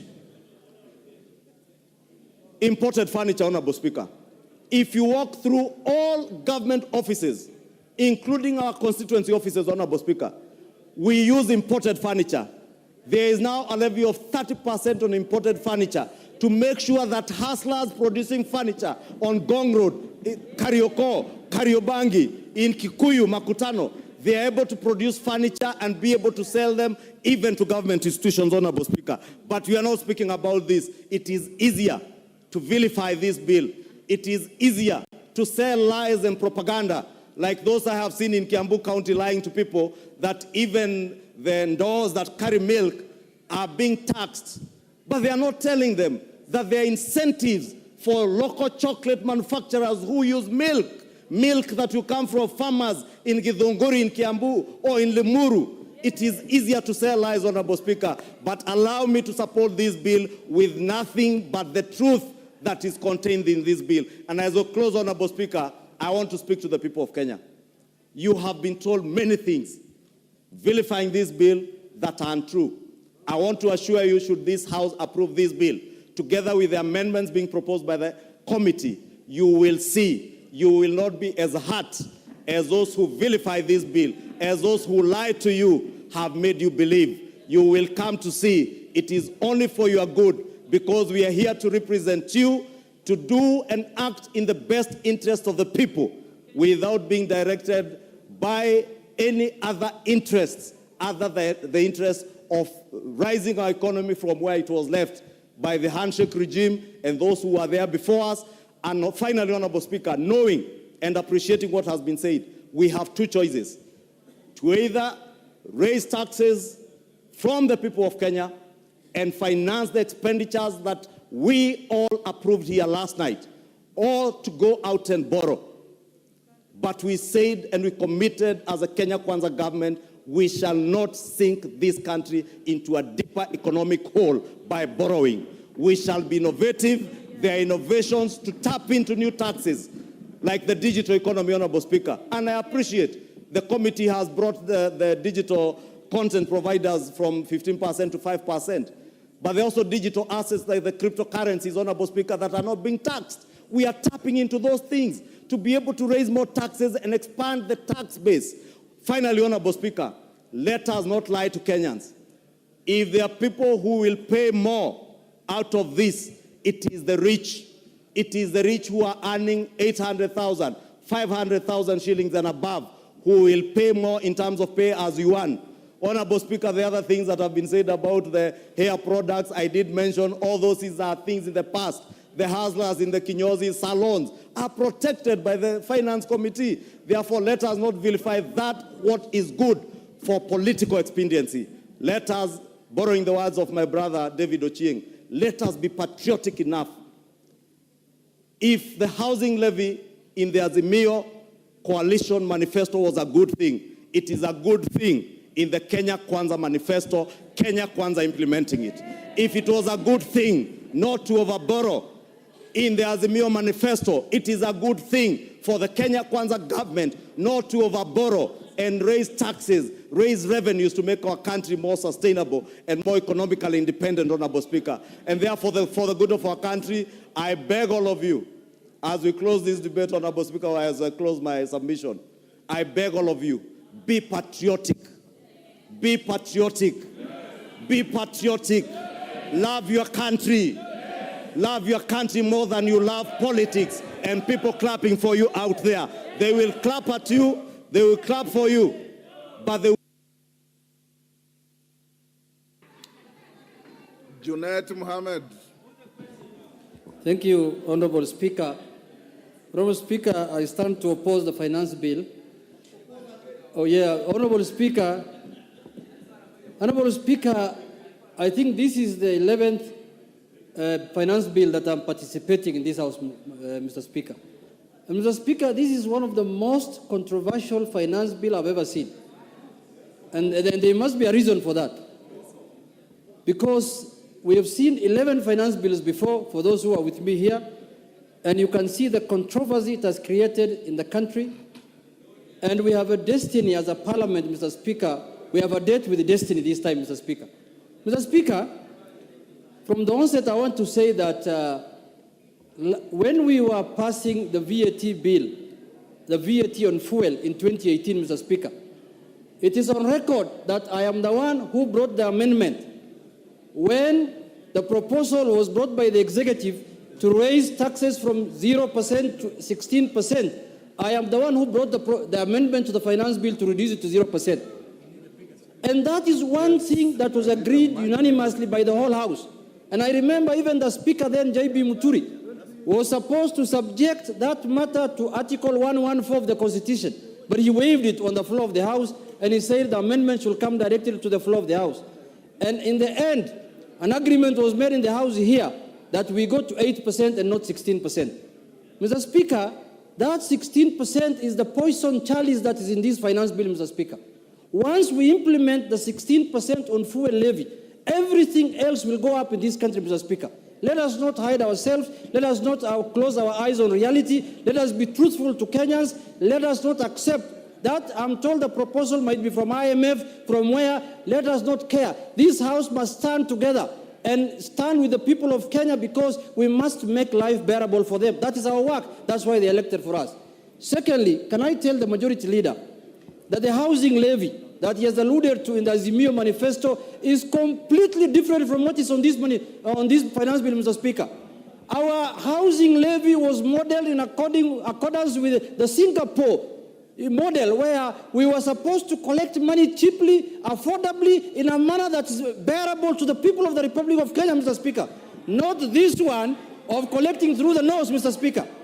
Mr. Speaker, I participated in when they were formulating the Azimio manifesto. But Mr. Speaker, it is completely different. It is like day and night. Don't use the Azimio manifesto as an example. If we were allowed to donate that Azimio manifesto to you, every Kenyan today will be happy and will be supporting this bill, Mr. Speaker. Mr. Speaker, I want to say this, that let us be careful as members of parliament, because Kenyans are looking up to this House. This bill was prepared by the executive, but it is the House that has the final say on it, Mr. Speaker. That is why they say there is no taxation without representation. That is why we are here to safeguard the interests of the public. So don't be cheated that when this House passes the bill, the executive will wash their hands on us. They will say it is Parliament that passed the bill. It's not them. I can assure you that. You wait until it is passed. Let us scrutinize this bill properly. Let us make sure that it is passed in a manner that is for the well-being of the people of Kenya. Mr. Speaker, we are discussing here big projects, housing, we are discussing many big things, roads, flyovers, and everything. People of Kenya today, Mr. Speaker, are discussing food. They are discussing what to eat, how to clothe, and how to take their children to school, Mr. Speaker. Let us not speak to them like the famous French queen, what was her name? Mr. Speaker, can you help me? Antoinette Mariette. The woman, the lady who said when her people were hungry and they were asking for bread, she told the people, you can serve them with cake. Mr. Speaker, Let us not go that direction. Let us serve Kenyans with food so that they can go to school. They can go to bed when they are not hungry, Mr. Speaker. Mr. Speaker, in conclusion, I want to say, this bill is going now to the third reading. We have a chance to rectify this bill as a House. Let us not be pushed to a corner. Whether you're in Kenya Kwanza, whether you're in Azimio, let us not be pushed to a corner by the authors of the bill. Let us file ranks, let us come together, let us scrutinize this bill clause by clause and remove the ones that are offensive and oppressive, and we pass the ones which are not oppressive. But if we want to do it the way other bills were done before here, which I don't want to repeat the same mistakes, the people... Ole Sunguya.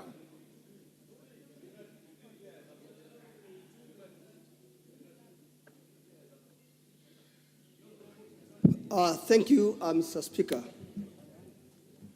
On the onset, as a member of the Finance and National Planning, I support the bill. I support the bill.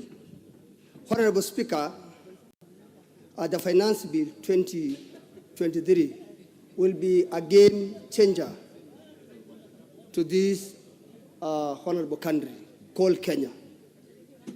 Honorable Speaker, the Finance Bill is addressing the core economic and gaps of an ailing economy. The bill addressing over 3 million unemployed youth who need a job.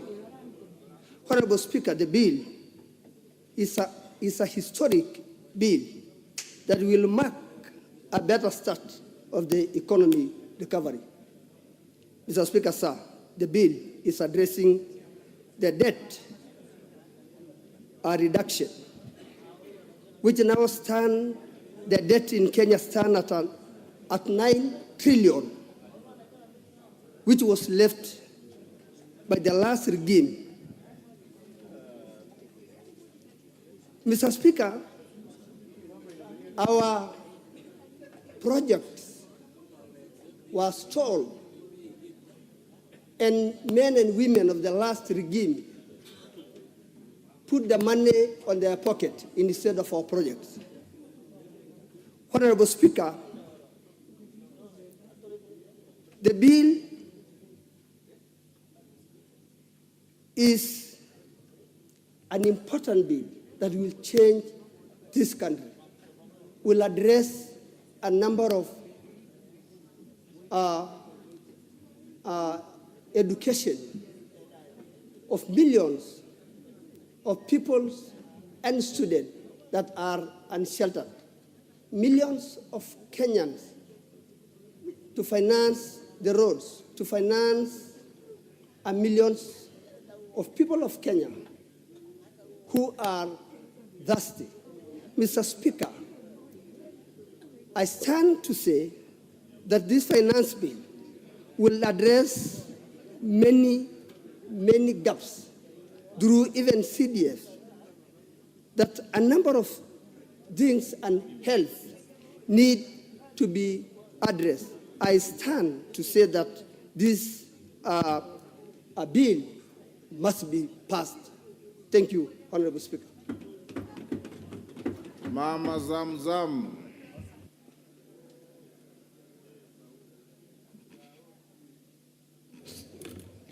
Honorable Speaker, I rise to oppose this bill.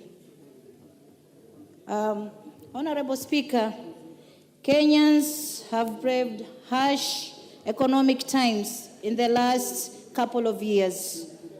And despite promises and reverse the situation by the current regime, things seem to be getting worse day by day. The continued rise in fuel prices and free fall of Kenya's shillings have affected prices of basic commodities in this country, and thus driving the inflation rate above 90% in recent months. Mr. Speaker, sir, I was looking at this bill, and I'm looking at the increase in the VAT of petroleum products from 8% to 16%. And I'm asking myself, how are we going to improve production if at all we are going to add this amount of task from the previous years? Actually, we are going to run down the curve, and I believe that you are no longer going to collect more taxes. As you are aiming at collecting more taxes, Honorable Speaker, with this kind of increase, production is going to fall low, and the Kenyans are going to suffer even more, and the production definitely will go down. Mr. Speaker, sir, introduction of Kenya shillings 5 excise duty per sugar, per 1 kilogram of sugar, will also affect our people, given that we are buying sugar at 250 per kg. You can imagine adding more 5 bob on sugar is going to affect our people, Mr. Speaker. This is not a bill for Kenya Kwanza. It's not a bill for Azimio. It is a bill for the people of this country. And someone was asking, what can we do to improve our economy? Mr. Speaker, sir, I want to state that the government can start by saving the over 700 billion looted annually by sealing all loopholes. The government should go after looters to recover stolen public resources instead of discontinuing corruption cases and appointing thieves state offices.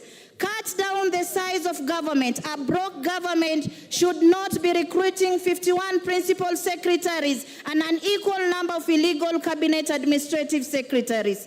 Eliminate unnecessary offices, including the offices of the spouses of our executive. We don't need this office. Thank you, Mama Zamzam. Although you are flouting the rules of the House by reading a speech instead of debating. Mama Alice Nganga. The rules of the House don't allow you to read a speech except the mover here, if he has notes to guide him. You are debating. Give the microphone to Alice Nganga.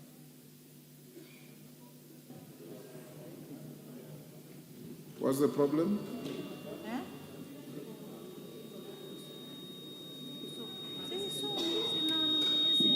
You have Mama, switch off Mama Zamzam and give the microphone to Mama Alice Nganga.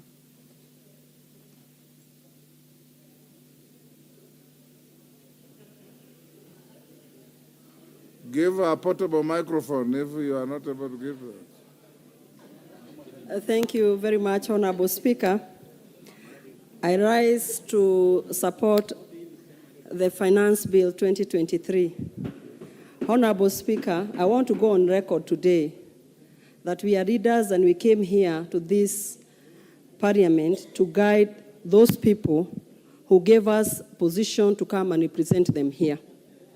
And it is always good to show them the way, Honorable Speaker. This finance bill, yesterday I sat here until 10 p.m. when the report on surprise was on the floor of the House. And everybody wants roads back at home. Everybody wants electricity back at home. Everybody wants the transfer of Inua Jamii, the elderly. They always come to me, Mr. Speaker, asking me when the ministry is going to add more members to the Inua Jamii. But they don't want to pay tax. Honorable Speaker, I'm very shocked when I stand in this house. When we were campaigning, I saw honorable members from the Azimio side on the track saying that at the end of every month, they'll be giving youth 6,000 Kenya shillings. I am wondering where the 6,000 Kenya shillings was supposed to come from. And yet there was no money, Honorable Speaker. Are they going to get 6,000 Kenya shillings from borrowing money? You know, Honorable Speaker, it is good to be very honest. This VAT on fuel, it was introduced during the handshake regime, 16%. Then, Honorable Speaker, they decided to borrow money and that conversation died. Then this conversation was introduced in 2021. And Honorable Speaker, because of the minutes they took from me when my mic was not working, so I need to be added the 2 minutes, Honorable Speaker. Honorable Speaker, for us to be able to take care of our constituencies. Honorable Alice, there's a point of, is it order or information? It can't be both, it's one or the other. Mr. Speaker, I just wanted to clarify, because it is also important, Mr. Speaker, that we remain factual in our address in this chamber. It is true the Azimio coalition promised to give stipends of 6,000 shillings to vulnerable families every month. That money was going to come from savings realized from dealing with corruption head-on, Mr. Speaker. You are properly guided. Thank you. Honorable Speaker, no wonder I thank Kenyans. They were good enough to see the Azimio coalition were not serious, Honorable Speaker.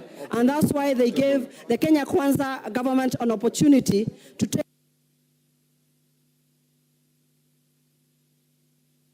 Thank you, Alice. Your time is up. Wind up in 1 minute. Give her 1 minute to compensate the interruption by the minority leader. Thank you very much, Honorable Speaker. Honorable Speaker, I'll wind up by saying, let everybody give Honorable our President William Samoei Ruto an opportunity to take this country to another level. For midterm, we passed during budget policy statement and Kenya Kwanza plan. Let us be able to sustain ourselves from money collected from us. The problem of borrowing has to come to an end. And I want to tell you and to promise Kenyans, in a duration of 2 years, this country will move from one level to another, Honorable Speaker. Just like during Kebaki's time, when he introduced ETL, Honorable Speaker, people opposed it. But later, ETL came to help this country with transparency and conducive environment for businesses to thrive. Honorable Speaker, I stand to Honorable Speaker to support. Joshua Kimilu. Joshua Kimilu. Thank you, Mr. Speaker, for giving me this opportunity to give my contribution to the controversial financial bill, Mr. Speaker.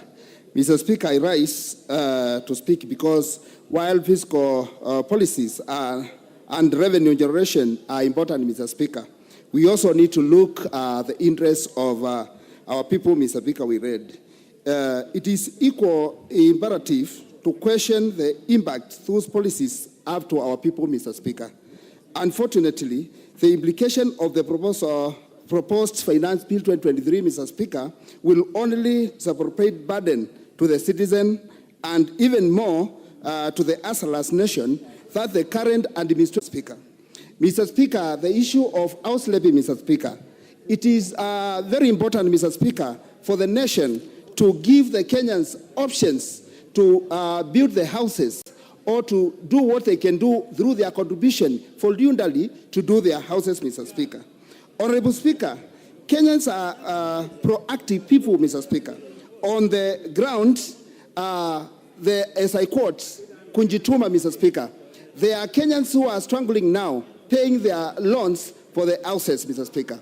So, Mr. Speaker, we are not here as members of parliament to overburden our people with houses, Mr. Speaker. Right now, as you are speaking, parents are not able, Mr. Speaker, to take back the students to school. And, Mr. Speaker, it's due to lack of school fees, Mr. Speaker. Adding other tax to them, Mr. Speaker, will overburden them more. And this will make our country, Mr. Speaker, to be in a situation whereby our people will create more confusion, and many people who are starting a business will be in a position not even to continue with their business, Mr. Speaker. So, Mr. Speaker, I take this opportunity and I represent my people from Haiti, who I represent here, Mr. Speaker, to say no to this financial bill. Thank you. Mwangi Kiunjuri.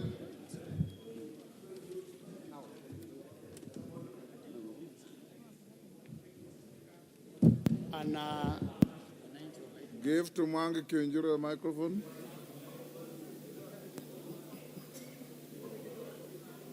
Give him the next, move to the next one.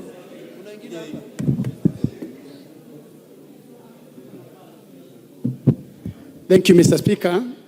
I start to support the finance bill, and I have a number of reasons why I do so, Mr. Speaker. First, Mr. Speaker, is that I've interacted really with a lot of people, and I agree with my colleagues that this is one of the most interrogated bills in the history of this country.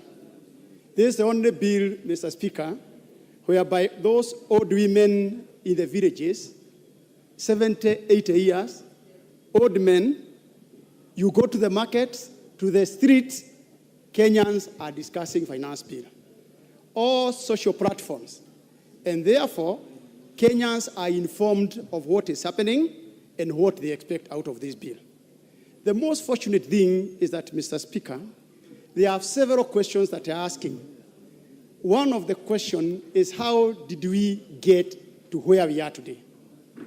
The other question they're asking, how do we get out of this situation? Mr. Speaker, when I look at the leadership of this House, both majority and minority, both sides, Azimio and Kenya Kwanza, they are all very experienced, and lucky enough, they were here even the previous parliament. When these questions are being asked, Kenyans are asking themselves, who was in the driving seat? Then, how did we get these loans? How did we expect to pay these loans? And how do we have any now headroom, Mr. Speaker, for us even to afford to go and borrow more loans? The answer we are trying to offer them, we are giving them illustrations also of a sick person.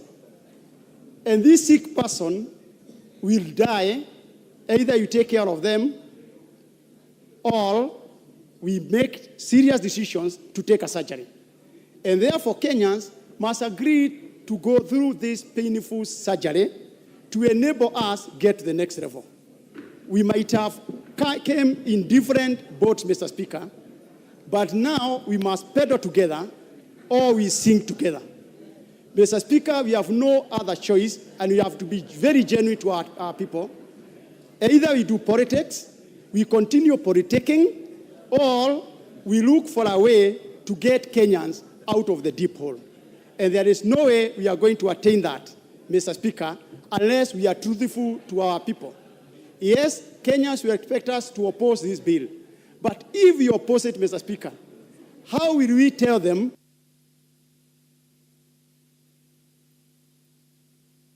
Your time is up, Kinjuri. Umulkher.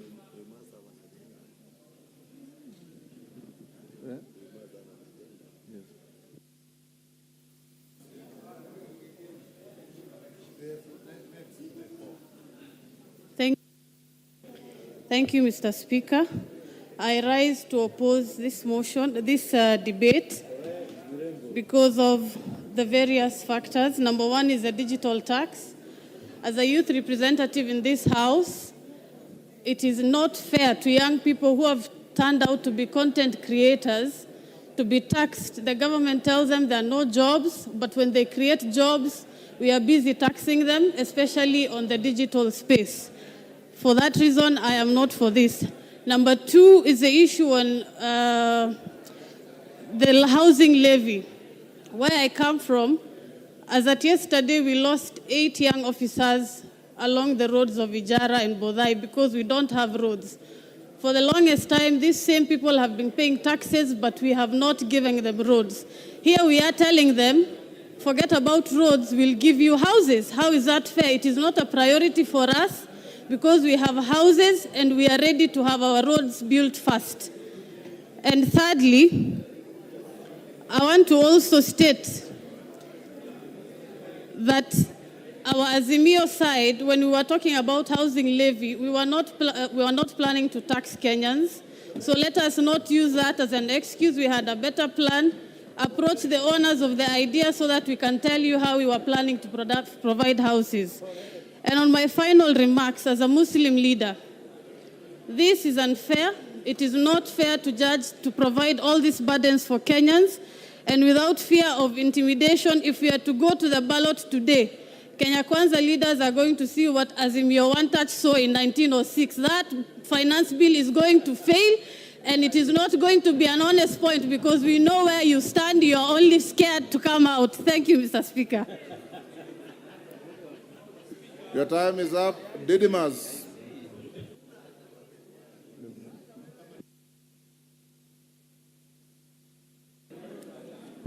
Thank you, Mr. Speaker, for giving me this opportunity and make it very clear that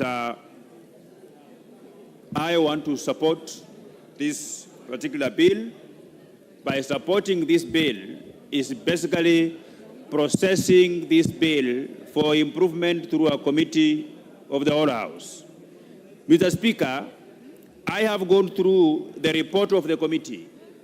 There are a lot of issues that were contained in the original bill as it was, Honorable Speaker, that I had issues with. But the committee has provided solutions in this report, Honorable Speaker. Honorable Speaker, I want to commend the committee for moving across this country to solicit for views of the Kenyan people. The views, whose views are contained in this document, and they are proposed for a number of amendments to improve this bill, Honorable Speaker.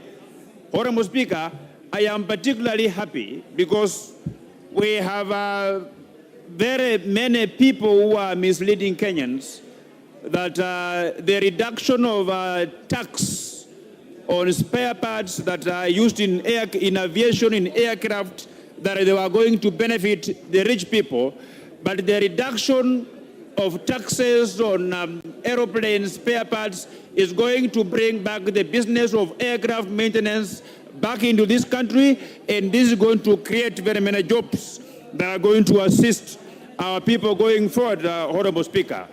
Honorable Speaker, this is going to be my 6th time debating a finance bill, and I know that Kenyans have given me powers and the responsibility to improve a bill that is before this House, because we are going to vote for each and every clause, including the title of the bill, Honorable Speaker.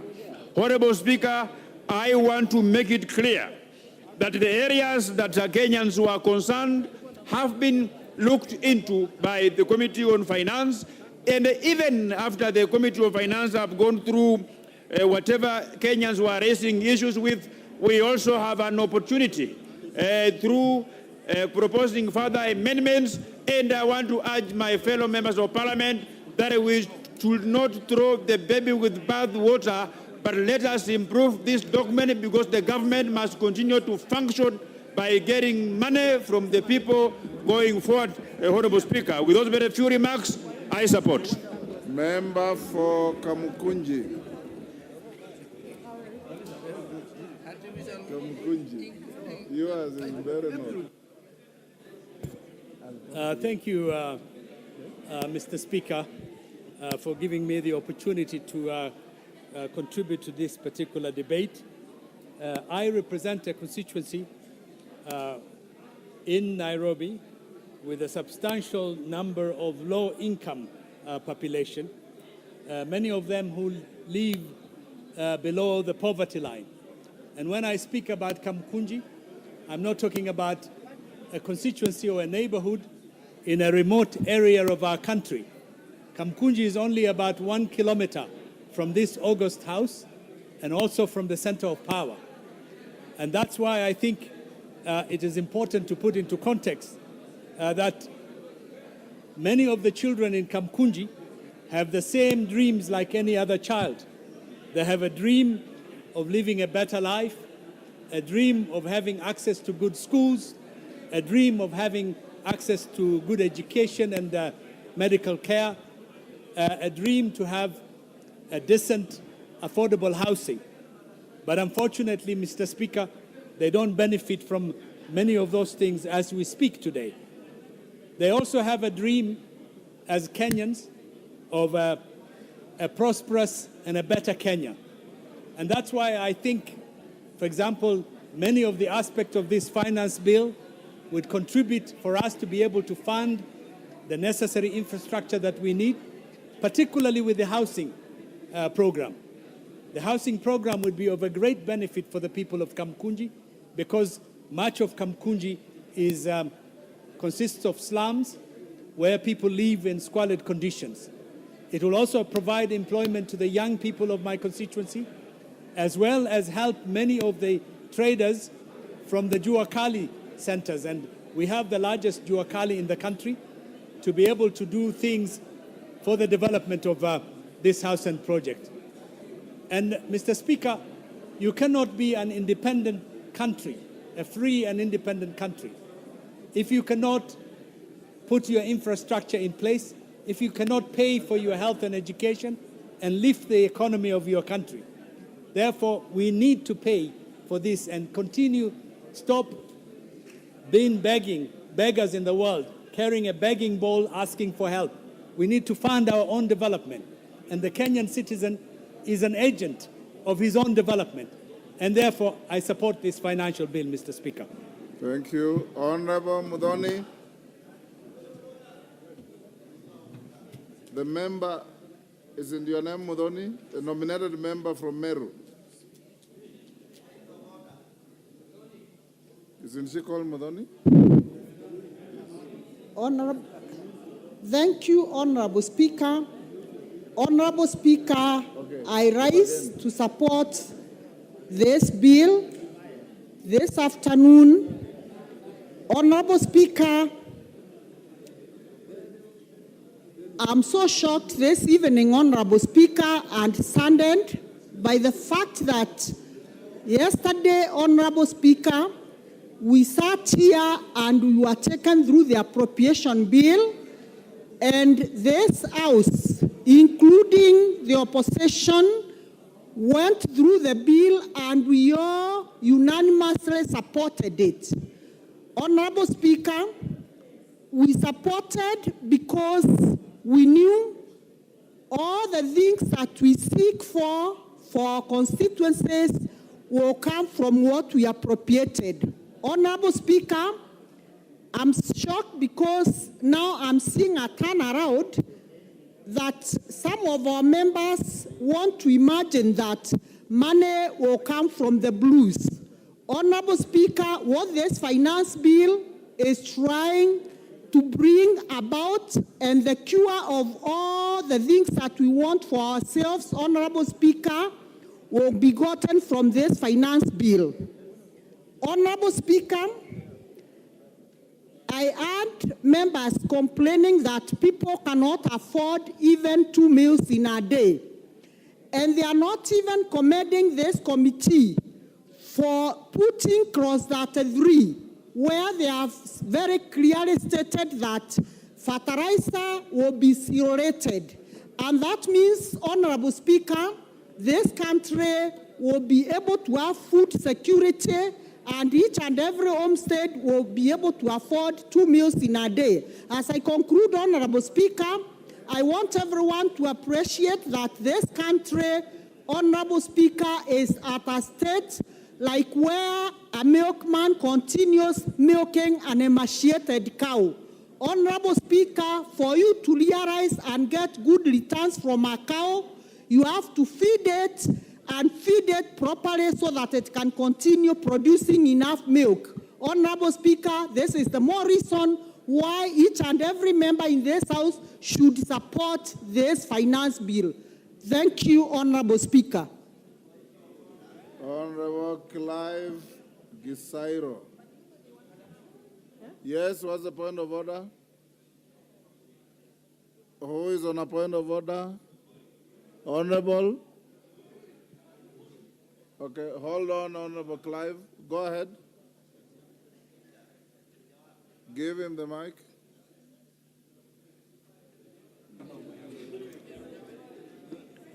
Thank you, Honorable Speaker. I'm rising for a point of order.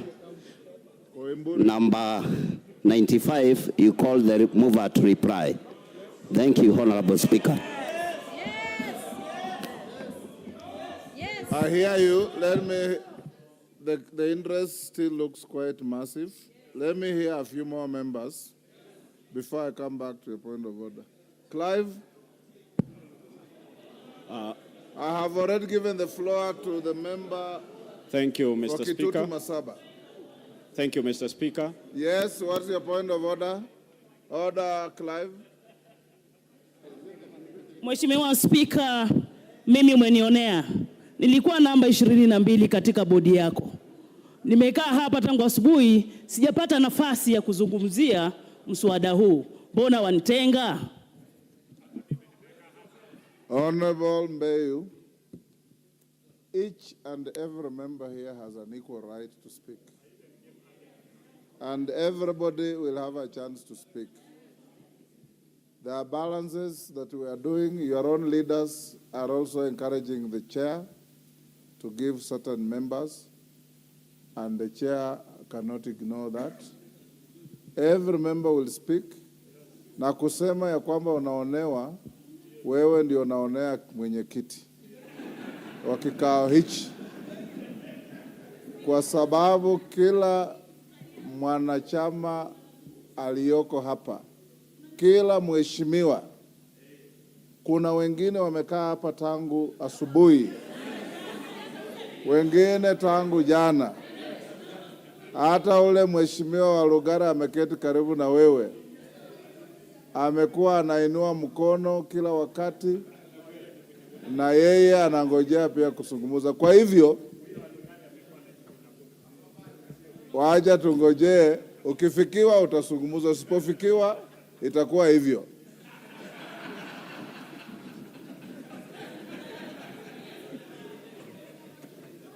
Clive, give the mic. Thank you, Mr. Speaker, for giving me this opportunity, and I stand up to oppose this motion, and mainly on two areas. Number one, the housing levy. Mr. Speaker, we will be lying to the nation that suddenly we'll start building homes for the poor, that you will tax different people and build homes for different people. Mr. Speaker, we need to look at the basics. Kenyans do not have food. We are telling them how to house them. While defending this, the other side has spent a lot of time trying to tell us that this is an opportunity to create jobs for the youths. Can you tell us what exactly this levy is? Is it a job creation levy or a housing levy? We've changed it from a contribution to a levy, moved it from a provision whereby we are going to have, after 7 years, the contributors had a way out or to stay in clause. Now it's a levy which makes it a tax generally. Mr. Speaker, that side, as they sit there, they are at pains. They are trying to convince Kenyans they are unconvincible. They are telling us that it's us who are trying to explain to the masses. The masses are not illiterate. We are here defending the teacher who can read and understand. We are here to defend the policeman. As you sit here, some of the members who even work in this parliament are broke. They do not need these additional taxes.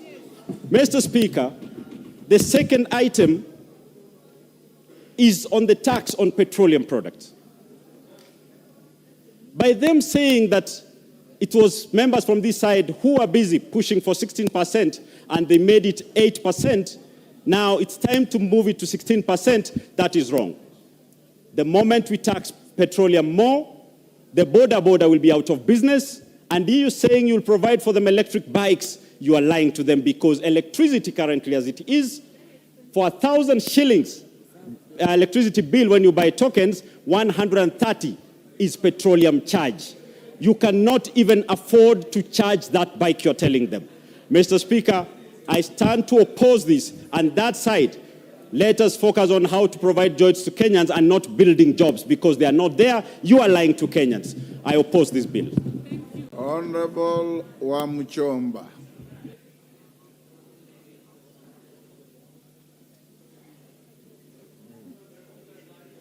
Give to Wamuchomba the mic.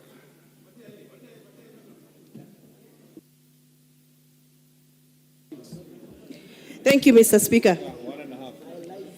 I rise for the welfare of the society and the just government of the people of Kenya. I rise to oppose. For the welfare of the people of Kenya that qualifies them to eat well, eat a meal or 3 meals a day. That is the way to make the welfare of our people better. And for the welfare of the society and the just government of the people, it is our business as a the representative of this house to make sure that our people live happily, improve their welfare, and make them feel they are sovereign according to the Constitution of Kenya. Mr. Speaker, I am elected in Githunguri constituency. My people cannot afford a meal a day. The cost of living is too high. The cost of unga is too high for them to have better welfare. Mr. Speaker, I have gone to my people in Githunguri constituency and they have told me very loudly that the government of Kenya, through the Finance Bill Proposal 2023, it is punitive, it is oppressive, and it is scandalous. We started off with issue of housing. We came up with contribution. We moved from contribution.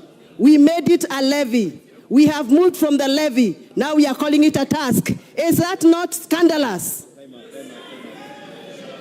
For the welfare and the society and the just government of the people, I, Gathoni wa Mushomba, say no to an oppressive bill. Thank you. Order. Order. Mulyungi.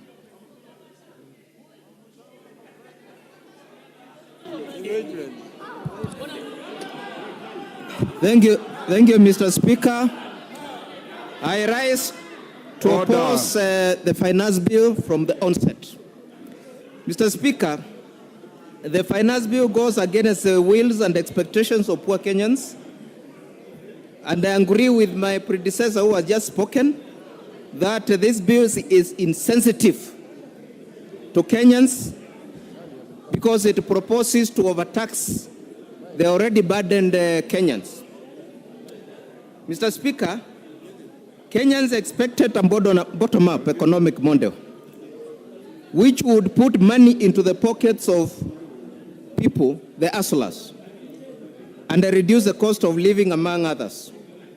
Mr. Speaker, instead of these expectations, Kenyans are experiencing increased cost of living. Order, Mulyungi. Honorable Kagombe. Can I hear your point of order? Mr. Speaker, I rise on standing order number 80.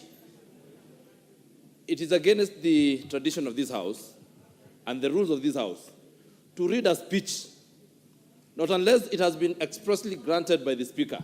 The honorable member on the floor is reading from a material that he has word for word. Is it acceptable? This is a house of debate, and Mr. Speaker, we are supposed to come here and debate. You cannot bring materials and import materials from other places and bring them here to Speaker to debate. And you're a ranking member, Mr. Speaker. Please, rule him out of order. Order, honorable members. Honorable Mulyungi, you have been here long enough. You heard me caution Honorable Zamzam for reading a speech. Debate time is debate time. You can use notes as aid memoir, but you cannot read a speech in a debate.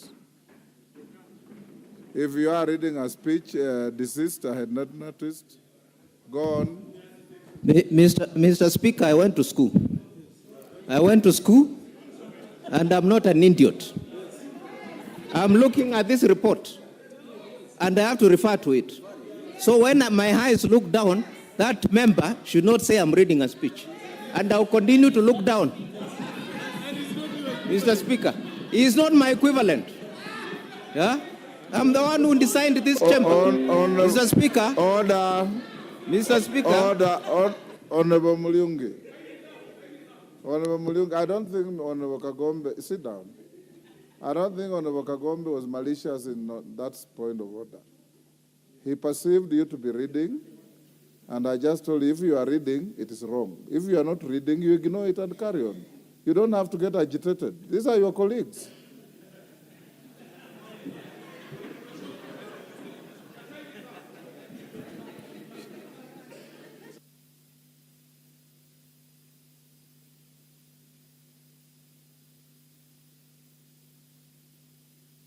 No.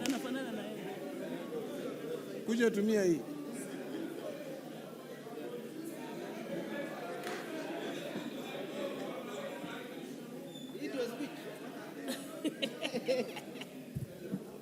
Mr. Speaker, I think there are people here who have nothing to do.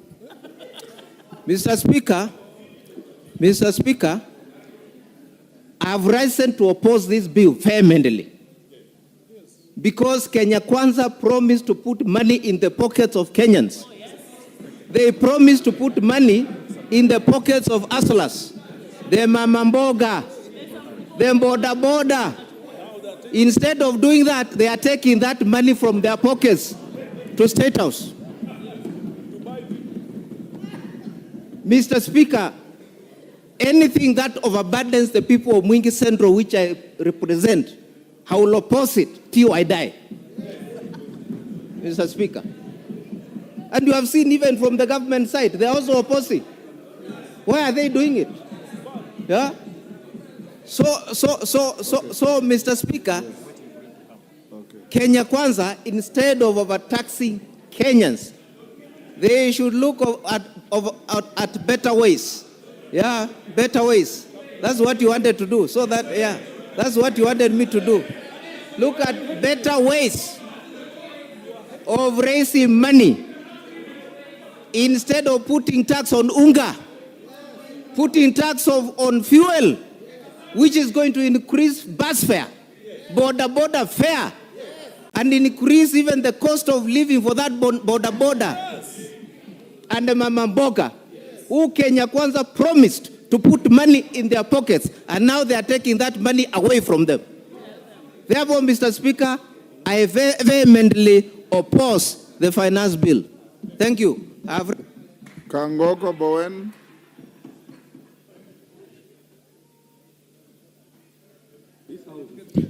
Thank you, Honorable Speaker. Mr. Speaker, I want to support the bill. Mr. Speaker,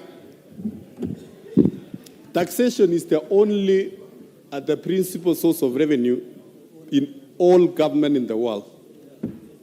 There is no any other source of revenue for governments. Mr. Speaker, having said that, Mr. Speaker, if you look in the last regime, the handshake government, Mr. Speaker, we overborrowed. They were overborrowed, they were overspent, and now even our credit worthiness as a country, we cannot borrow anymore. Mr. Speaker, I want to talk about the issue of the 16% on petroleum. Mr. Speaker, many of us, and there are quite a number of members of parliament who are here in the 12th parliament. On that first August, on Wednesday, Honorable Speaker, we sat here as members of parliament to postpone or to delay the 16%, the effective date, which was supposed to start on September 2018, 1st September. And that 16%, Mr. Speaker, was carried forward. Mr. Speaker, I want to tell the honorable members here, the 16% on the fuel levy, it is not a new tax. It's been there before. It's been there before, and it is now, we are just standardizing it now. Mr. Speaker, on the issue of the housing, Mr. Speaker, according to the Kenya Bureau of Statistics, 38% of Kenyans currently live in urban areas. And we are looking at, in 2050, almost 70%, 68 to 70% of Kenyans will be living in urban areas. Mr. Speaker, the housing tax is very important because we don't want to be a country of slums. We don't want to create slums everywhere in our country. We need to provide a decent housing for our people. Mr. Speaker, I want to ask colleagues not to debate these issues outside there. Let them read the bill, get to understand when it comes to the time of house of supply. They bring the necessary amendment and we are able to debate as members of parliament. I support Honorable Speaker. Thank you. Nabwera Nabi.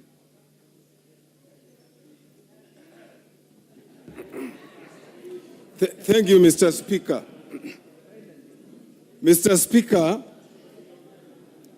I raise to oppose based on the constitution of this country.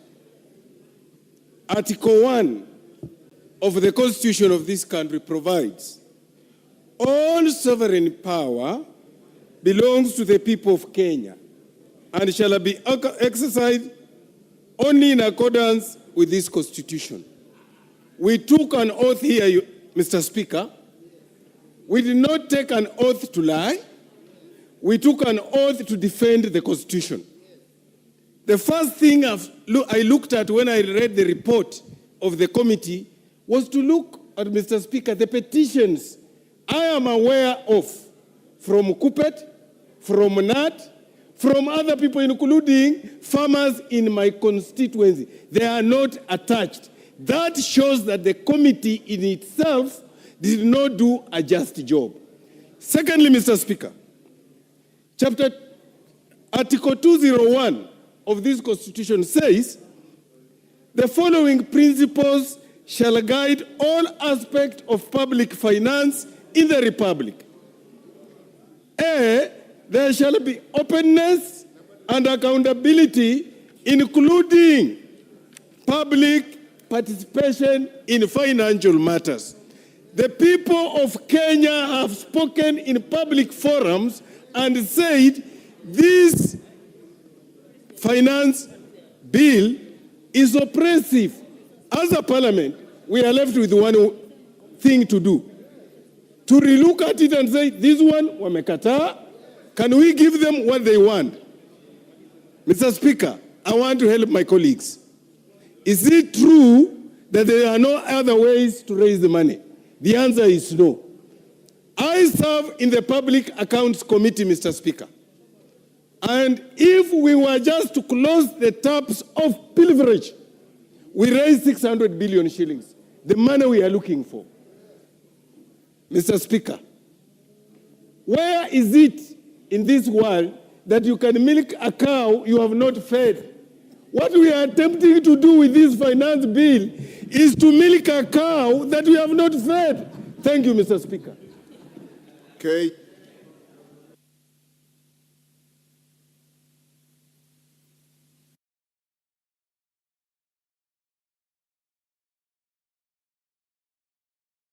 Should first disabuse the notion that what we have here is a housing bill. Mr. Speaker, what we are prosecuting this afternoon is the Finance Bill 2023-2024. And what the Finance Bill seeks to do, Mr. Speaker, are three critical things. One, we stop postponing Kenya's problem. Secondly, we start solving Kenya's problems. And thirdly, we stop kicking the can further down the road. For 7 years, Mr. Speaker, we have been kicking the can of taxation down the road, hoping that the next dispensation shall solve the problems that we are causing, Mr. Speaker. Mr. Speaker, this finance bill that has been adjudicated in the court of public opinion has been laden with a lot of misinformation, Mr. Speaker. Mr. Speaker, people have been going to TV stations. They've been going to funerals and meetings in their constituencies, prosecuting matters that are not even in the finance bill, Mr. Speaker. So the first thing I would like to ask, Mr. Speaker, is that we all acquaint ourselves with the content that is within this finance bill. As we talk, about one or two taxes that are going to be raised, Mr. Speaker, we should also be talking about the 21 odd taxes that are due for reduction, Mr. Speaker. Mr. Speaker, Kenya has obligations. Obligation number one, we have to pay our international obligations in terms of debt, Mr. Speaker. We are approaching our debt limit, Mr. Speaker. We cannot afford to borrow more, Mr. Speaker. So, Mr. Speaker, we must find where this money shall come from. We have an obligation on recurrent expenditure. We have an obligation on development, Mr. Speaker. The social goods that our people require in the constituencies. Mr. Speaker, I see a finance bill in front of us that is a balance between walking the path towards self-dependent, Mr. Speaker, and making sure that we don't injure our constituents, Mr. Speaker. So, Mr. Speaker, to quote the honorable member from Githongori, for the welfare of society and the just government of the people, we are here to make hard decisions because leadership calls for us to make hard decisions. Finance bill is one hard decision that if we make today, we shall be proud many years down the line that we shall be making it. And even those opposing it today shall want to associate with the success that shall rise from the benefits that shall accrue from the finance bill that we are just about to pass. Mr. Speaker, we are here to debate the finance bill and not the housing bill. And for the sake of the content creators in this country, Mr. Speaker, I support the 5% reduction on our content creation taxes. And Mr. Speaker, I support the finance. Thank you, Honorable Naisula.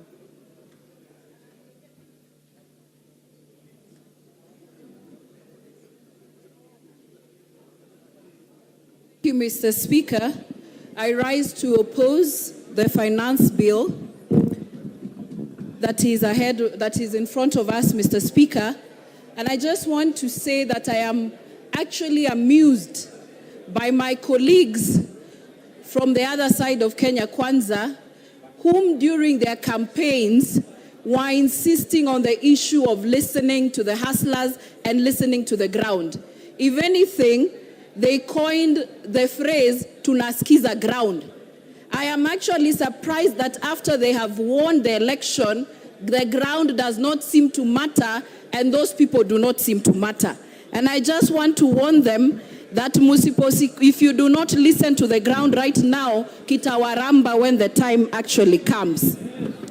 Mr. Speaker, personally, I have listened to my ground and the people who sent me to the August House, and they have told me vehemently that you have to oppose the finance bill, especially on the issue of the housing tax. It started as a levy, it looked like a SACCO, it looked like a chama, now it is a tax.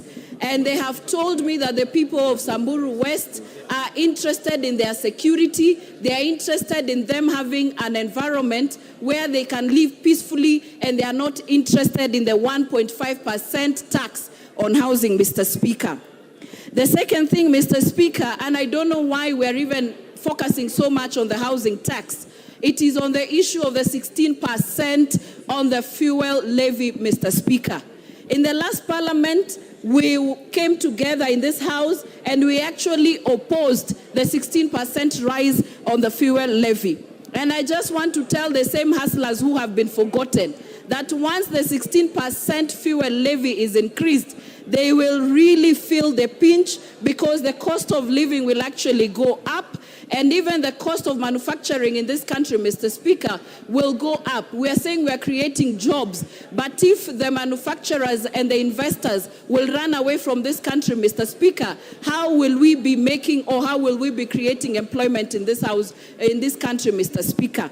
And so I just want to say that I oppose, and it's even contradictory when some leaders go out there and say that you cannot tax your people to development or overburden them with the tax, but at the same time bring the bill.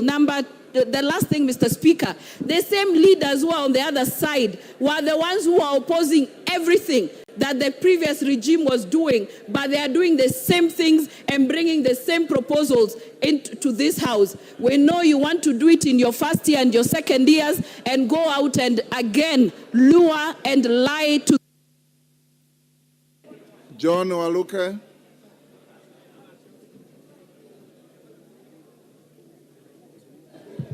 Thank you very much, Honorable Speaker, for giving me a chance also to contribute on this ongoing motion. Mr. Speaker, I rise to support this bill. Mr. Speaker, even if it was the Right Honorable Amolo Odinga himself to run and stabilize a government like this one of ours, he was to do the same. Mr. Speaker, the House levy was his first choice when we were campaigning. And I'm a member of Jubilee in Azimio, Mr. Speaker. This thing started when during the time of Kibaki and the Right Honorable Raila at Langata, when they started building, putting up these houses. Mr. Speaker, to stabilize the economy, people must feel pain. And this is the pain that we are going to realize before the economy stabilized, because our economy had gone down.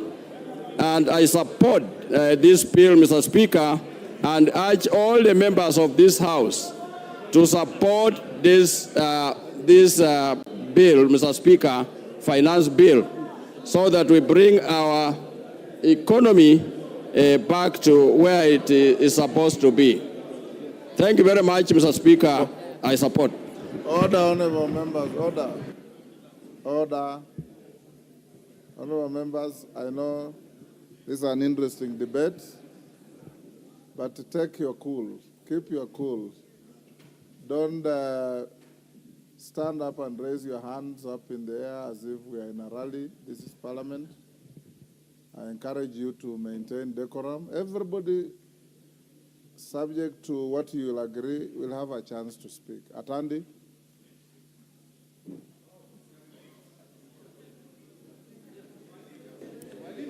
Thank you, Honorable Speaker, for the opportunity to contribute on this bill. And Honorable Speaker, from the word go, I want to say that I oppose this bill, and also to clarify, Honorable Speaker, that my bias is not artificial, my bias is natural. Honorable Speaker, I oppose this bill because, one, we are just coming back from elections, Honorable Speaker, in which the government in power promised to make life easier for Kenyans. But Honorable Speaker, if you look at this bill, section clause 33, Honorable Speaker, you will find that this bill is proposing to remove from the zero-rated position very critical items such as flour, cassava, and wheat. Honorable Speaker, when we passed tax laws in 2021 during COVID rules, we said that these items needed to be zero-rated so that they are made affordable for Kenyans. But Honorable Speaker, this bill is proposing to remove these items from zero-rating position to exempt position, making them very expensive for ordinary Kenyans. Secondly, Honorable Speaker, there is a notion which I want to dissuade, Honorable Speaker, that it is better to tax rich Kenyans more than poor Kenyans. Honorable, this notion has no grounding in economics. Because, Honorable Speaker, if you want to tax rich Kenyans, the easiest route, Honorable Speaker, is to tax expenditures or to tax their luxuries. Honorable Speaker, if I wanted to advise the government side, I would propose to them, Honorable Speaker, that they could go and tax Kenyans in their clubs. Kenyans spend so much money in their clubs where they make merry, where they spend their extra income. Therefore, Honorable Speaker, to propose that we raise pay from 35% for those who earn more than 800,000 shillings per month means that for the first time in history, Honorable Speaker, pay is going to be Kenyans are going to pay more as salaried Kenyans than corporation tax. Honorable Speaker, there is no country where corporation tax is more than is more than pay. This is going to be the first. Thirdly, Honorable Speaker, this is a government that was elected recently.